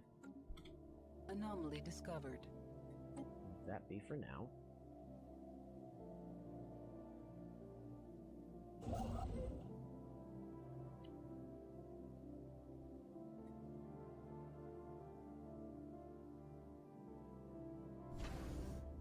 We're gonna go ahead and have Construction. gun batteries built here.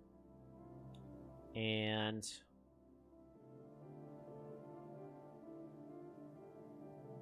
communications jammer. It's not the best stuff we could build, but since I'm probably going to want to try to wipe them out. Because they are kind of in my way.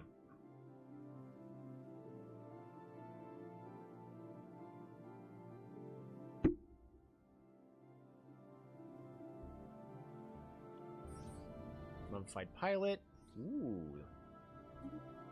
A lot of free society research. That's going to boost our society income for a bit.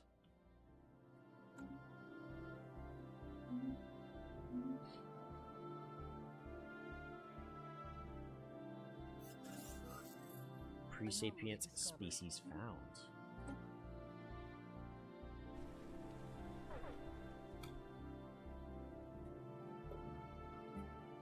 Birds.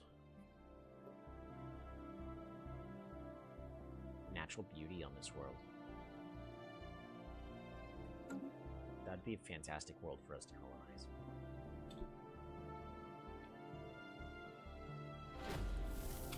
First contact event pending. Weird blobs. Make it so. Burb world. Technology researched. So here's what I want to do. Fleet manager. Corvette. I want this maximum. And go ahead and don't reinforce the fleet. We gotta be greedy. Bioreactors finally complete. Oh, edicts funding. This would be good. Grand Archive I also want. Xenolinguistics. Grants a small amount of influence, which we need. First contact speed is improved. Allows renowned leaders to appear. This is good. First off, just the granting a small amount of influence is always great. So we're going to take this. 12 months remaining. We can get that done in a year.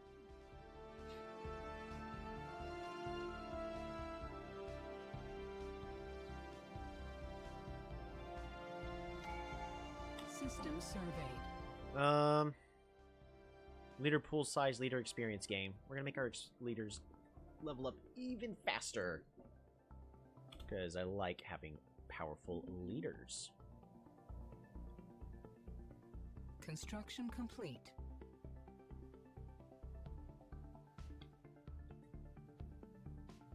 Construction complete. Build that, and then I think we're gonna expand this way to Sador. Up here. Junkyard.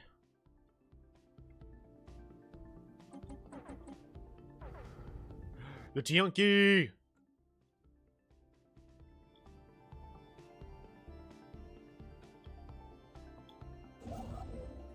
Build this star base, and we're just gonna expand over here.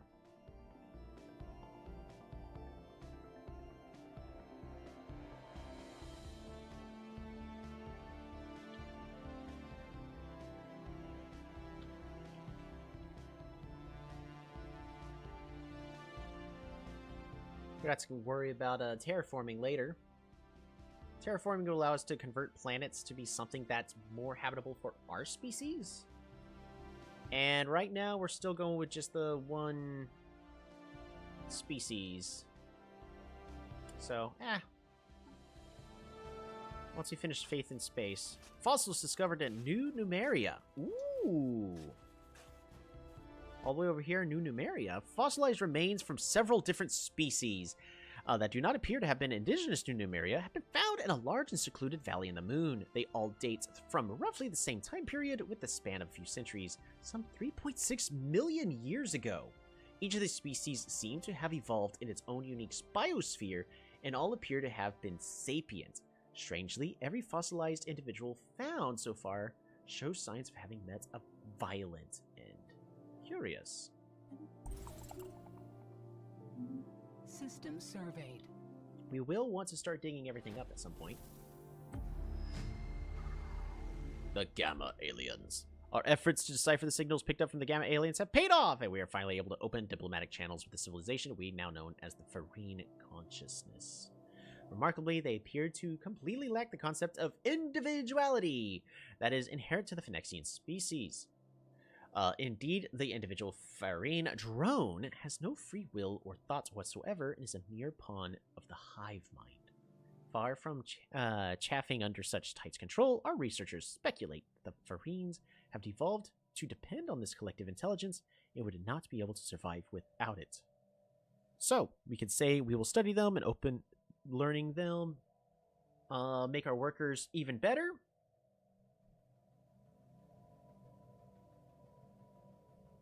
We will find first contact process is easier to complete. Fantastic. We're a fascinating species. We must find out how the phenomenon is possible and get a whole bunch of free society. Well, I don't really need a bunch of resources for my workers, so I'd rather be getting a whole bunch of free society research. An alien empire is reaching out to us. And I'd rather them not be building a spy network on us. Because right now, this is all we know of them. We will want to learn more later. Go ahead and figure out what those big giant blobs are. Technology. Xenolinguistics grants a small amount of influence, allows renowned leaders to appear. First contact speed is improved even further. So now we can build hydroponics farms, so we don't need as many farms on our planets. That's good. Pop growth speed is always good. I mean, it's great to have pop growth speed, but it still only helps a little bit. I think the Grand Archive is going to be better in this case.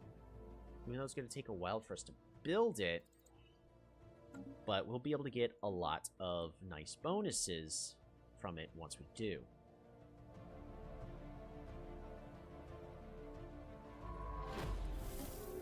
Survey systems.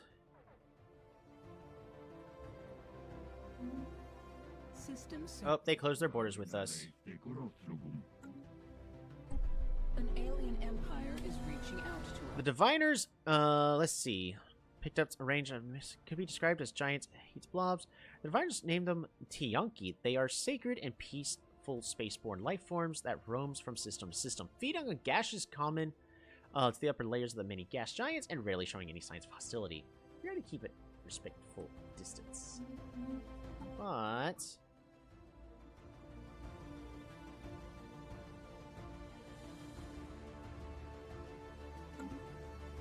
yeah. Who doesn't like a giant library? Working on it. Because it's one of the things that we're going to be wanting and needing for our empire. At least assuming I did everything right. There's a chance I did it wrong and I'm missing the opportunity to actually get what I want. Which would be unfortunate.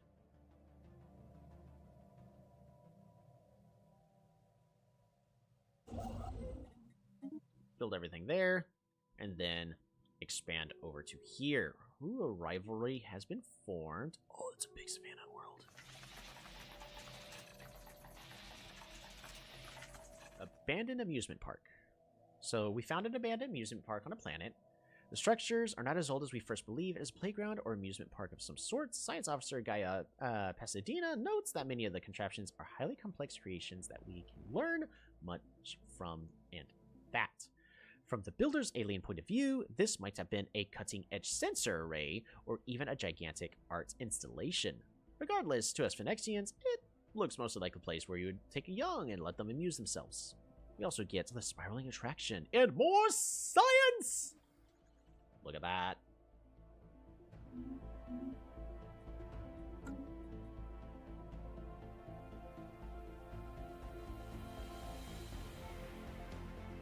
Construction complete.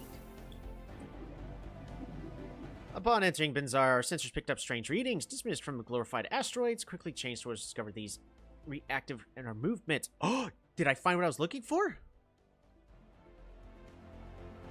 Where? Where?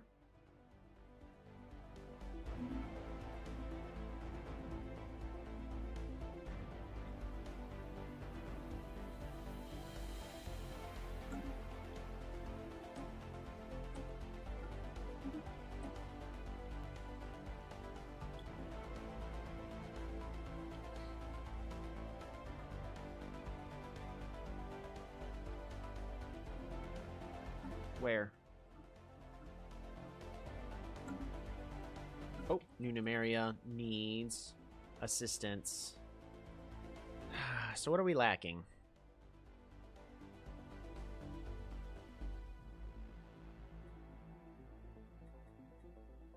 I think for now, what I would prefer to do is build a city district. So that will give me a new building slot that I can use to get researchers or Unity.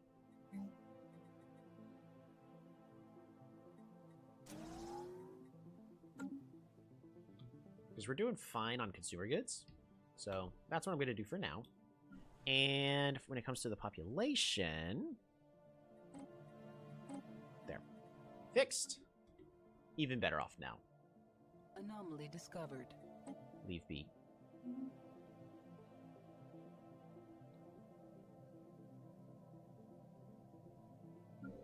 Factory world. We have unemployment.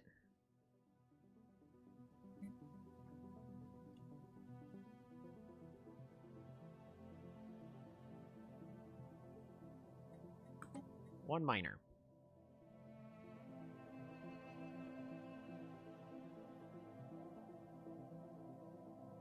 The Haunted House of Science! I'm not ready to start losing all my people to the odd factory. So... I do need you to become Phoenicians instead. Speaking of which, I need you to also become Phoenicians, and you...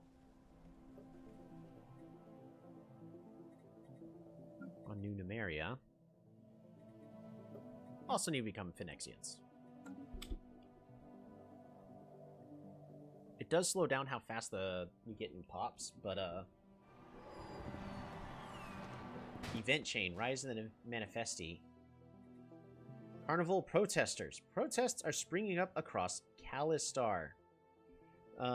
These large and colorful assemblies have gathered in support of singular frivolous issues, from the right to hold public dances inside financial institutions to which colors should be painted onto our defense platforms.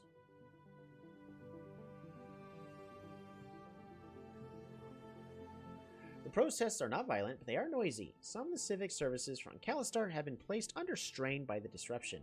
The same cannot be said for the general public, however, who is, rather than being inconvenienced, seem instead to be enjoying the quirky demonstrations. We should get to the bottom of this.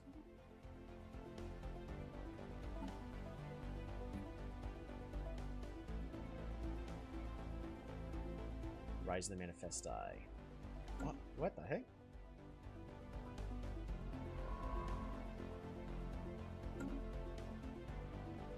System surveyed. The Manifesti. Back to Calistar. The protests on Calistar have ceased almost as suddenly as they began. Rumors about their origins abound, but many whispers speak of the group called the Manifesti. This enigmatic collective seems to have been responsible for a number of provocative art projects in recent years. Their subject matter every bit as spurious as the issues we're seeing protests on Calistar. We'll let them have their fun. I don't know what's going to happen, so let's figure it out.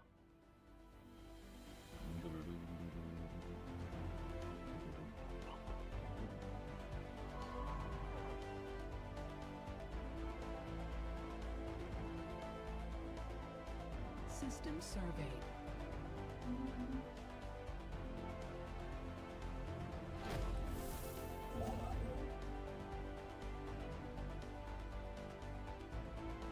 I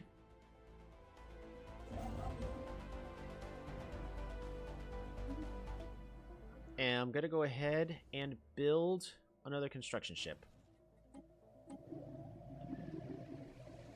The entities encountered by our fleet some time ago are new spaceborne life forms, quickly nicknamed Space Amoeba. Following an analyst's gross misreading of initial sensor output, the creature is in fact larger than the average crystalline corvette. Despite its appearance, or in this further study is warranted, we can remotely monitor the creature and its kin from Calistar.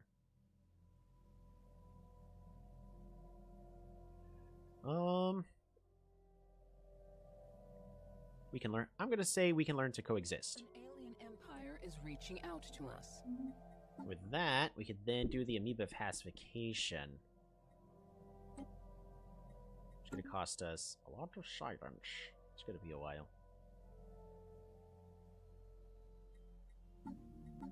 How long? 75 months. Perhaps not. We'll cancel that. So I think I'd rather be improving our science speed first. Gathering some data. Keep at it.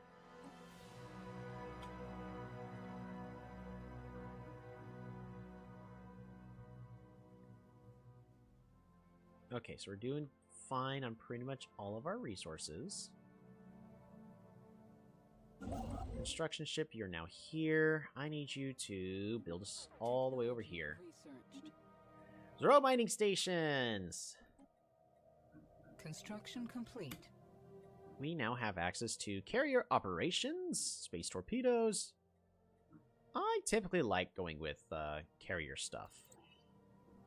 So we're going to go ahead and go with that. Just because we can. Is it good? No, it's not. It is not.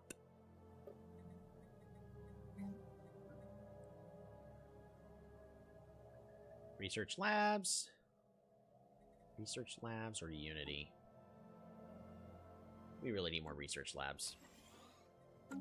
We'll get the Unity over time. But research? Nope.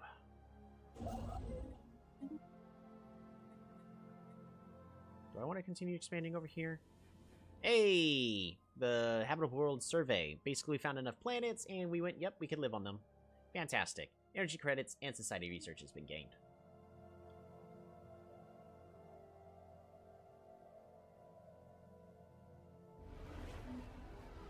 Pictures grunt 1,000 words.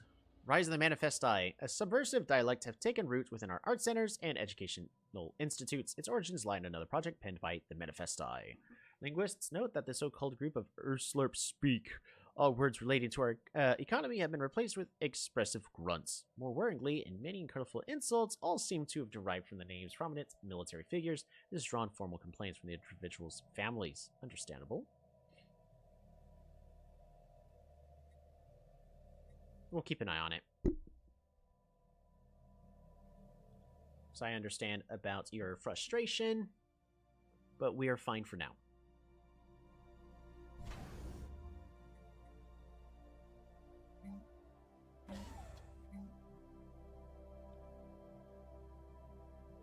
Ooh, recruitment office. Communications jammer. Construction complete.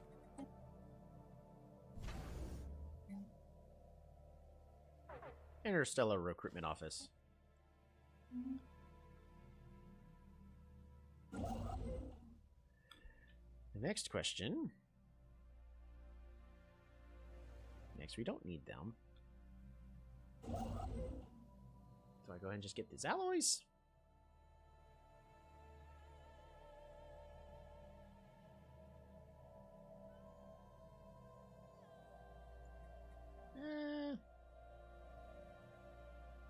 Yeah. Like, these resources would be nice to have, but I can't just take everything, because I've still got limited influence.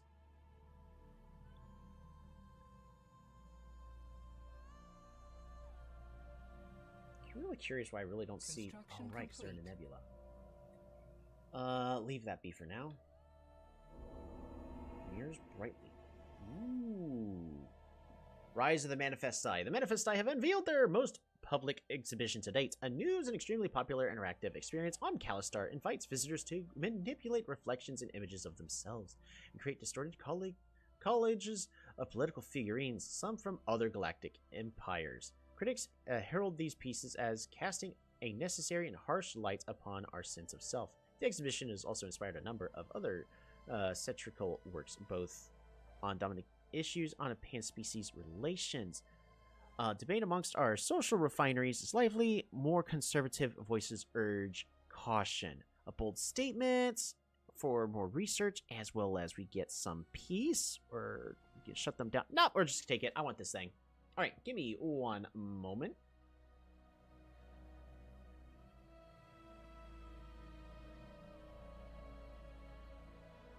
Alrighty. We got about 10 minutes left, give or take. Construction. We're just gonna build. Don't worry about that. Someone will do it. And as soon as I get the chance... No, I need you just to explore. Just explore it, please. Because I am looking for something. There's something in this game we are looking for we have still not found. Hopefully I get a chance to find it. We're currently in the right step to get a lot of the things we're going to need. But unfortunately, if I can't find this other thing I'm looking for, then we'll still be out of luck.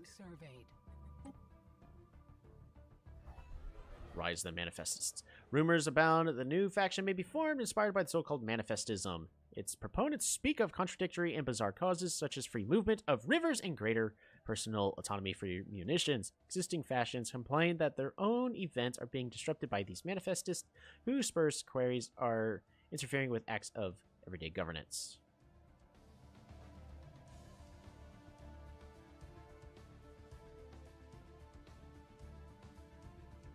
Yeah, So I got all the cool stuff, but...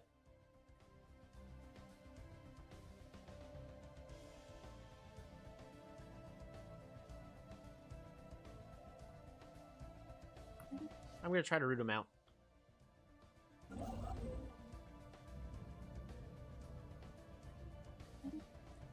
Keep an eye on it.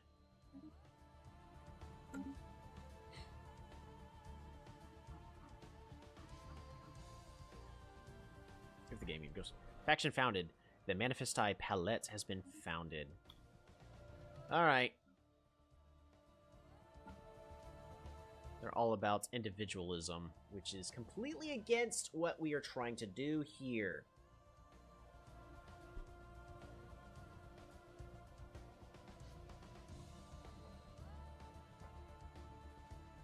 Prosperity League is actually now 2 ethics, both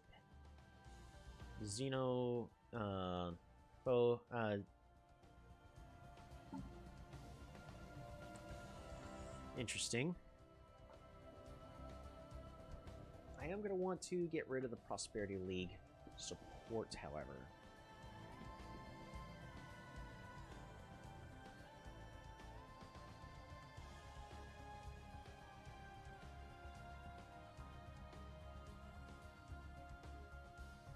I mean, we're doing a good job accidentally keeping people happy.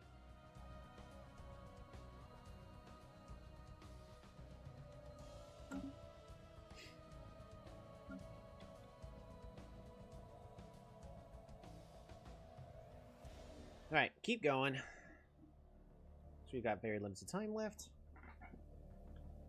At least for today. Is there anybody else I can meet? No, there's not. Just have to keep trying. Fascinating.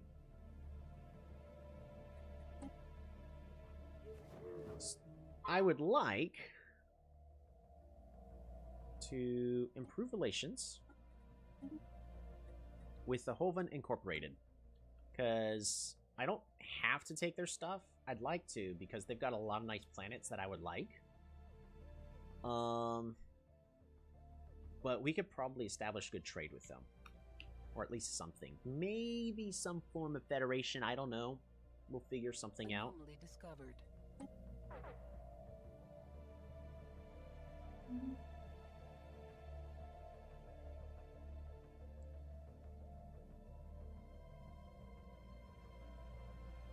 Tricky thing is, we're boxed in here. We're getting closer to being boxed in over here.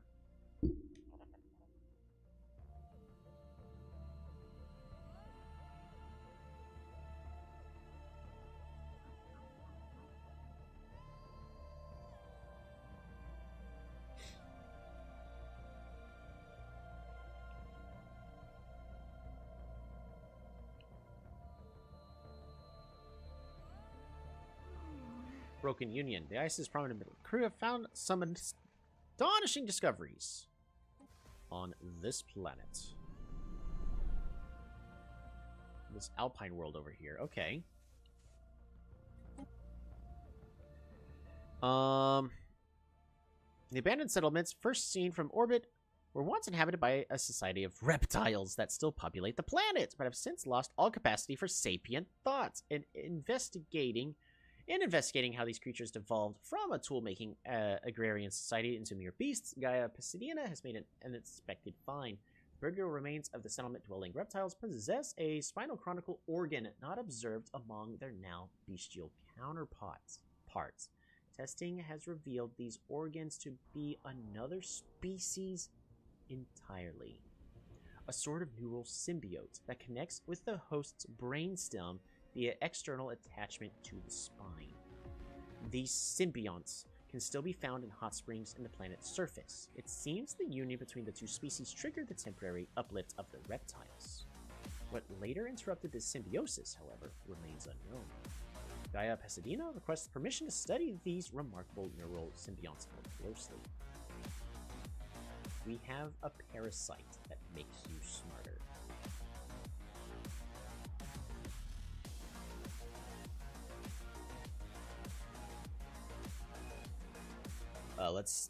Let's go ahead and study it. Situation log updated. Anomaly discovered.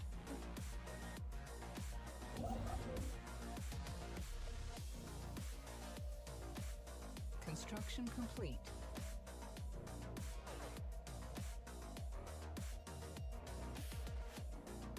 Parasites.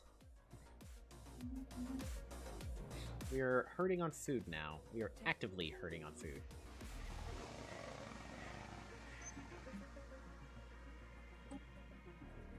There, fixed it. Science Officer Gaia Pasadena has concluded her study in the neurosymbionts found on Vorsham 3. These slug-shaped creatures consist mostly of a complex brain and a resistant protein casing. Despite their neurological advancement, the lack of external organs and limited motor capabilities make any attempts at communication extremely difficult. After weeks of frustration, Gaia Pasadena experimented with introducing the creatures into an animal host. The reptilians these neural symbionts once built a free FTL society on with Vorsham 3 are too aggressive to facilitate experimentation. So a number of substitute species from the surface were tested instead.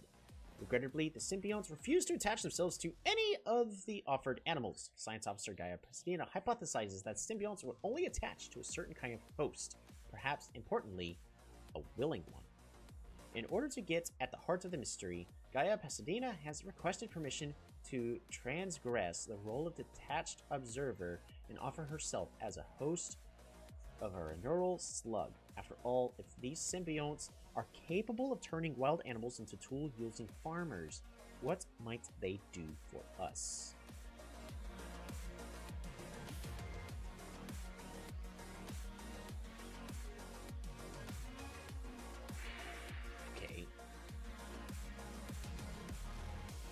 So, should we have one of our top scientists? Mind you, this is out of an empire of billions of people who are living in the empire. She is the one of like 5 we have handcrafted to be a leader of our empire. Has offered herself to put a parasite in her brain.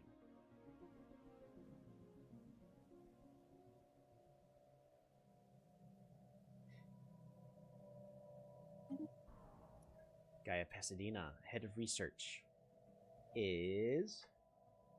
Roll a d20? Nope, we don't do that.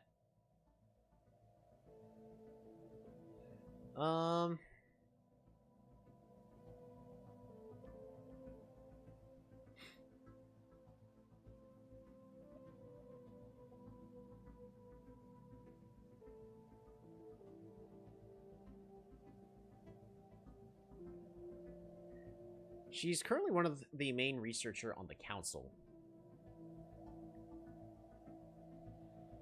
So I could just make her a statistician. Increase that research speed. Certainly wants to explore this phenomenon. Alright. Specimen has been acquired. The remains of a symbiotic species found in Vorshep 3. Alright, research complete. Administration AI. Colony development speed. We don't got any colonies to develop, so I'm not going to go with that.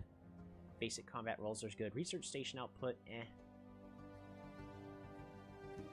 We'll go to the research station. Any little bit to improve our science. Construction complete.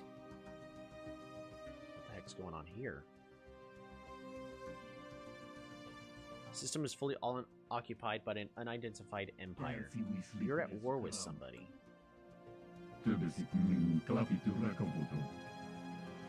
Offer trade deal. You refuse. Understandable.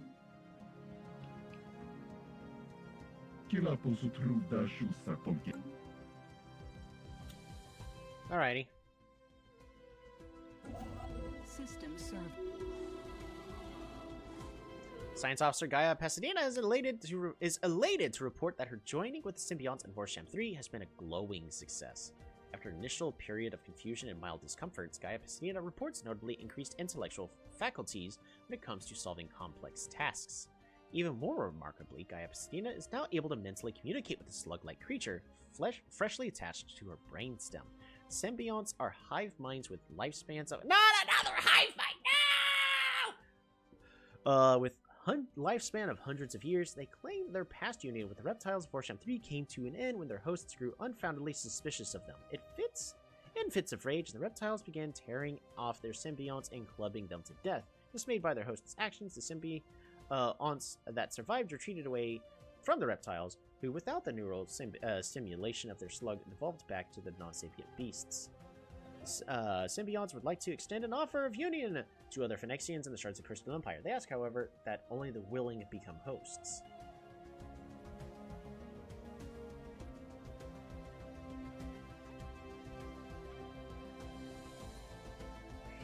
Sure! What could possibly go wrong? Got the bring host trait. Alrighty. Got the bring host trait. Alright, bring slug host. This leader on the council, counselor experience gains a lot faster and more leader trait options, so she's able to pick up stuff even better. And science ship effects, even faster surveying speed and faster anomalies. Sure. Yeah, no problem. Technology researched. The Grand Archive is now accessible. I would like to go ahead and grab more edict funding. Also, in the meantime, I need you not there.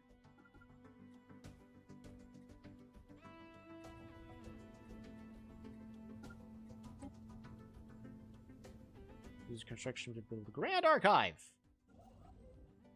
Build mega structure. Alright, let's get it started.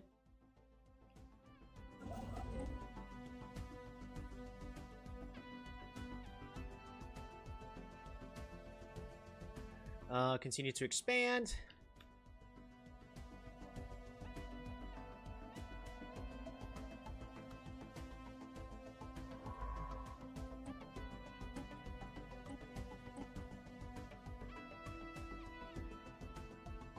Construction complete. Spaceborne lifeform encountered. Dang, void worms. Not what I'm looking for. System surveyed. The Omega aliens. Empire is reaching out to us.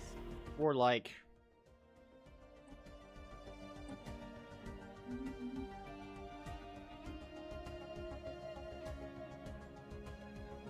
Okay. Not much else we could do there.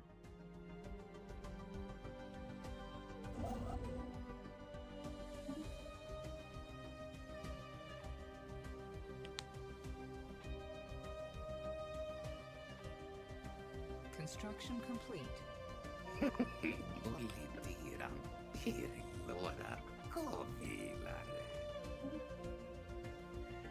Quilla Minder. The alien skin glistens with vicious secretions. He bows elaborately in the from the waist. When he speaks, his voice is surprisingly high-pitched, almost childlike. My lord, your honor.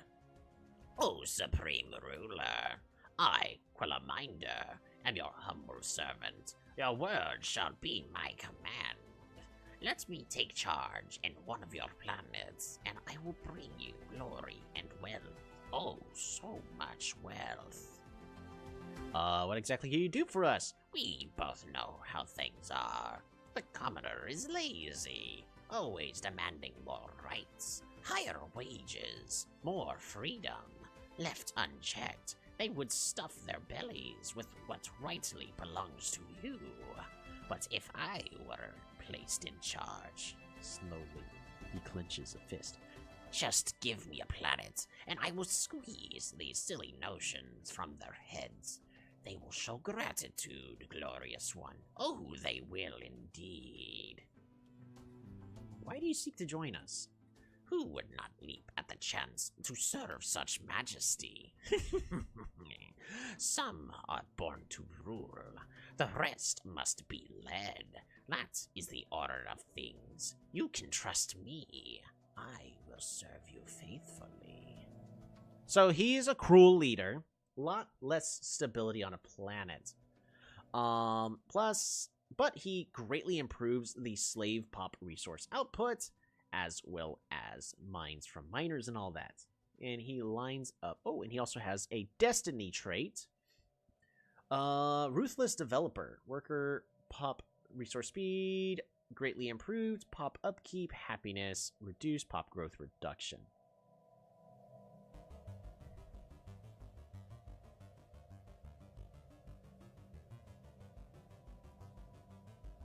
See, this trait here, the slavery part, currently does nothing for me, because I don't follow the policies to actually uphold slavery.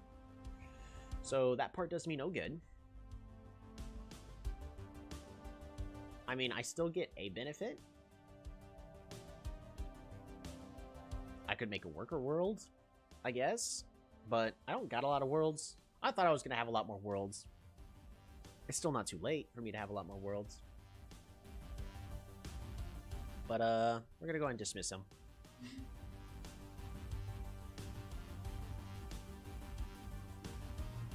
Alrighty, with that, we are in an interesting position on this game. We're gonna be building the Grand Archive. Ooh, more construction is being completed. Continue to just keep expanding outwards.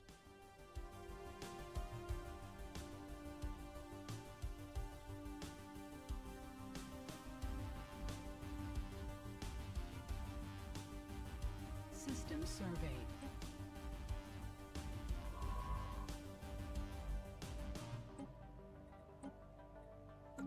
Alrighty. Start exploring.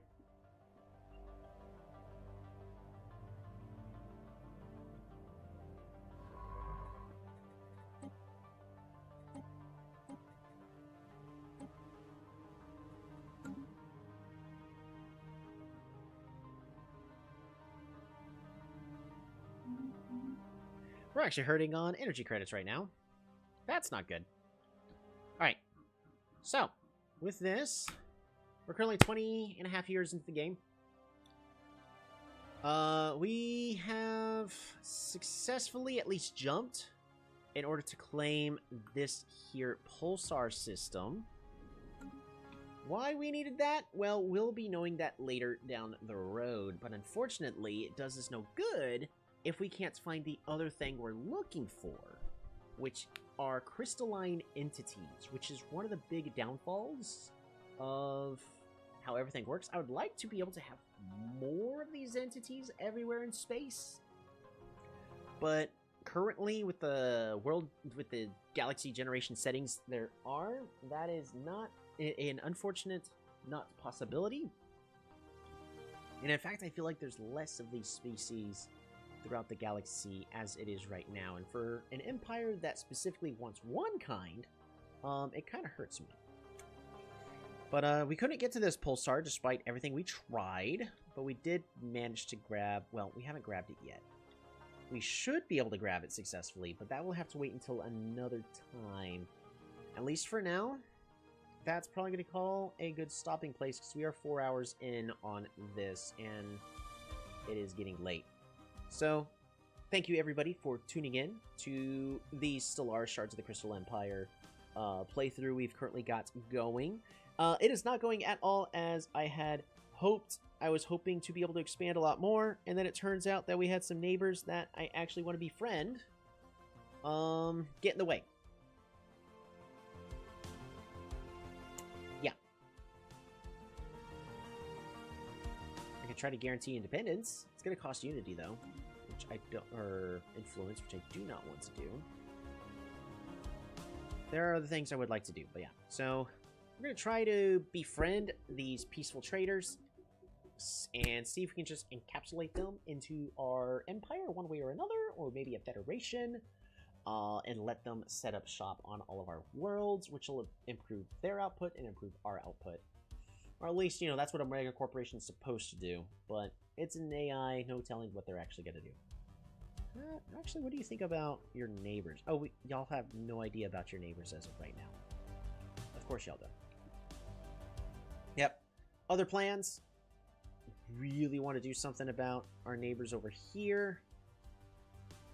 But in the meantime, I mean, we don't know their military fleet, but they're currently being taken over here. They've probably got a massive, almost 1,000k fleet. I do not have the economy right now in order to support that. I could try to reshape everything to produce a lot more allies and all that, but I really need as much science as possible. So what do we need to do in order to fix that?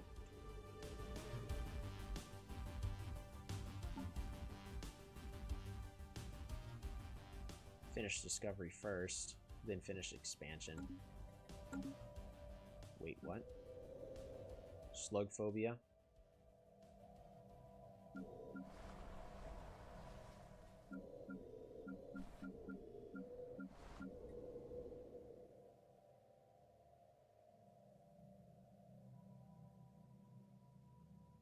Oh boy. I'll tell you what we need. We need amenities. So that'll help fix a lot, but it's not perfect.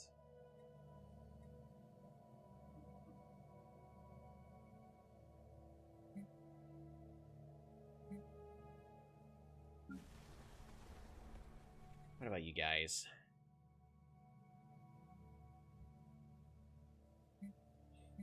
Well, that's pretty much as good as that's going to get there. I do want you to continue to grow like that there as well.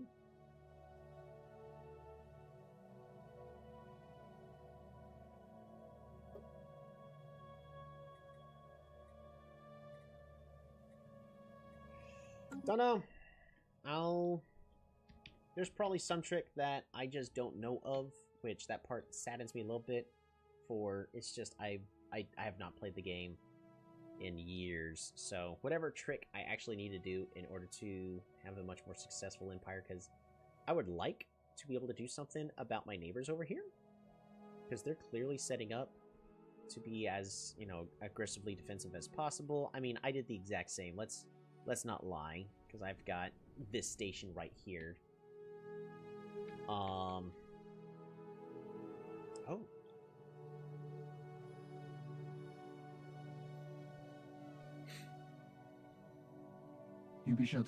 Build spy network. There you go. For now, build that up. Perfect. We are gonna go ahead and save. And that's gonna go ahead and do it. So, man, I miss this game so much.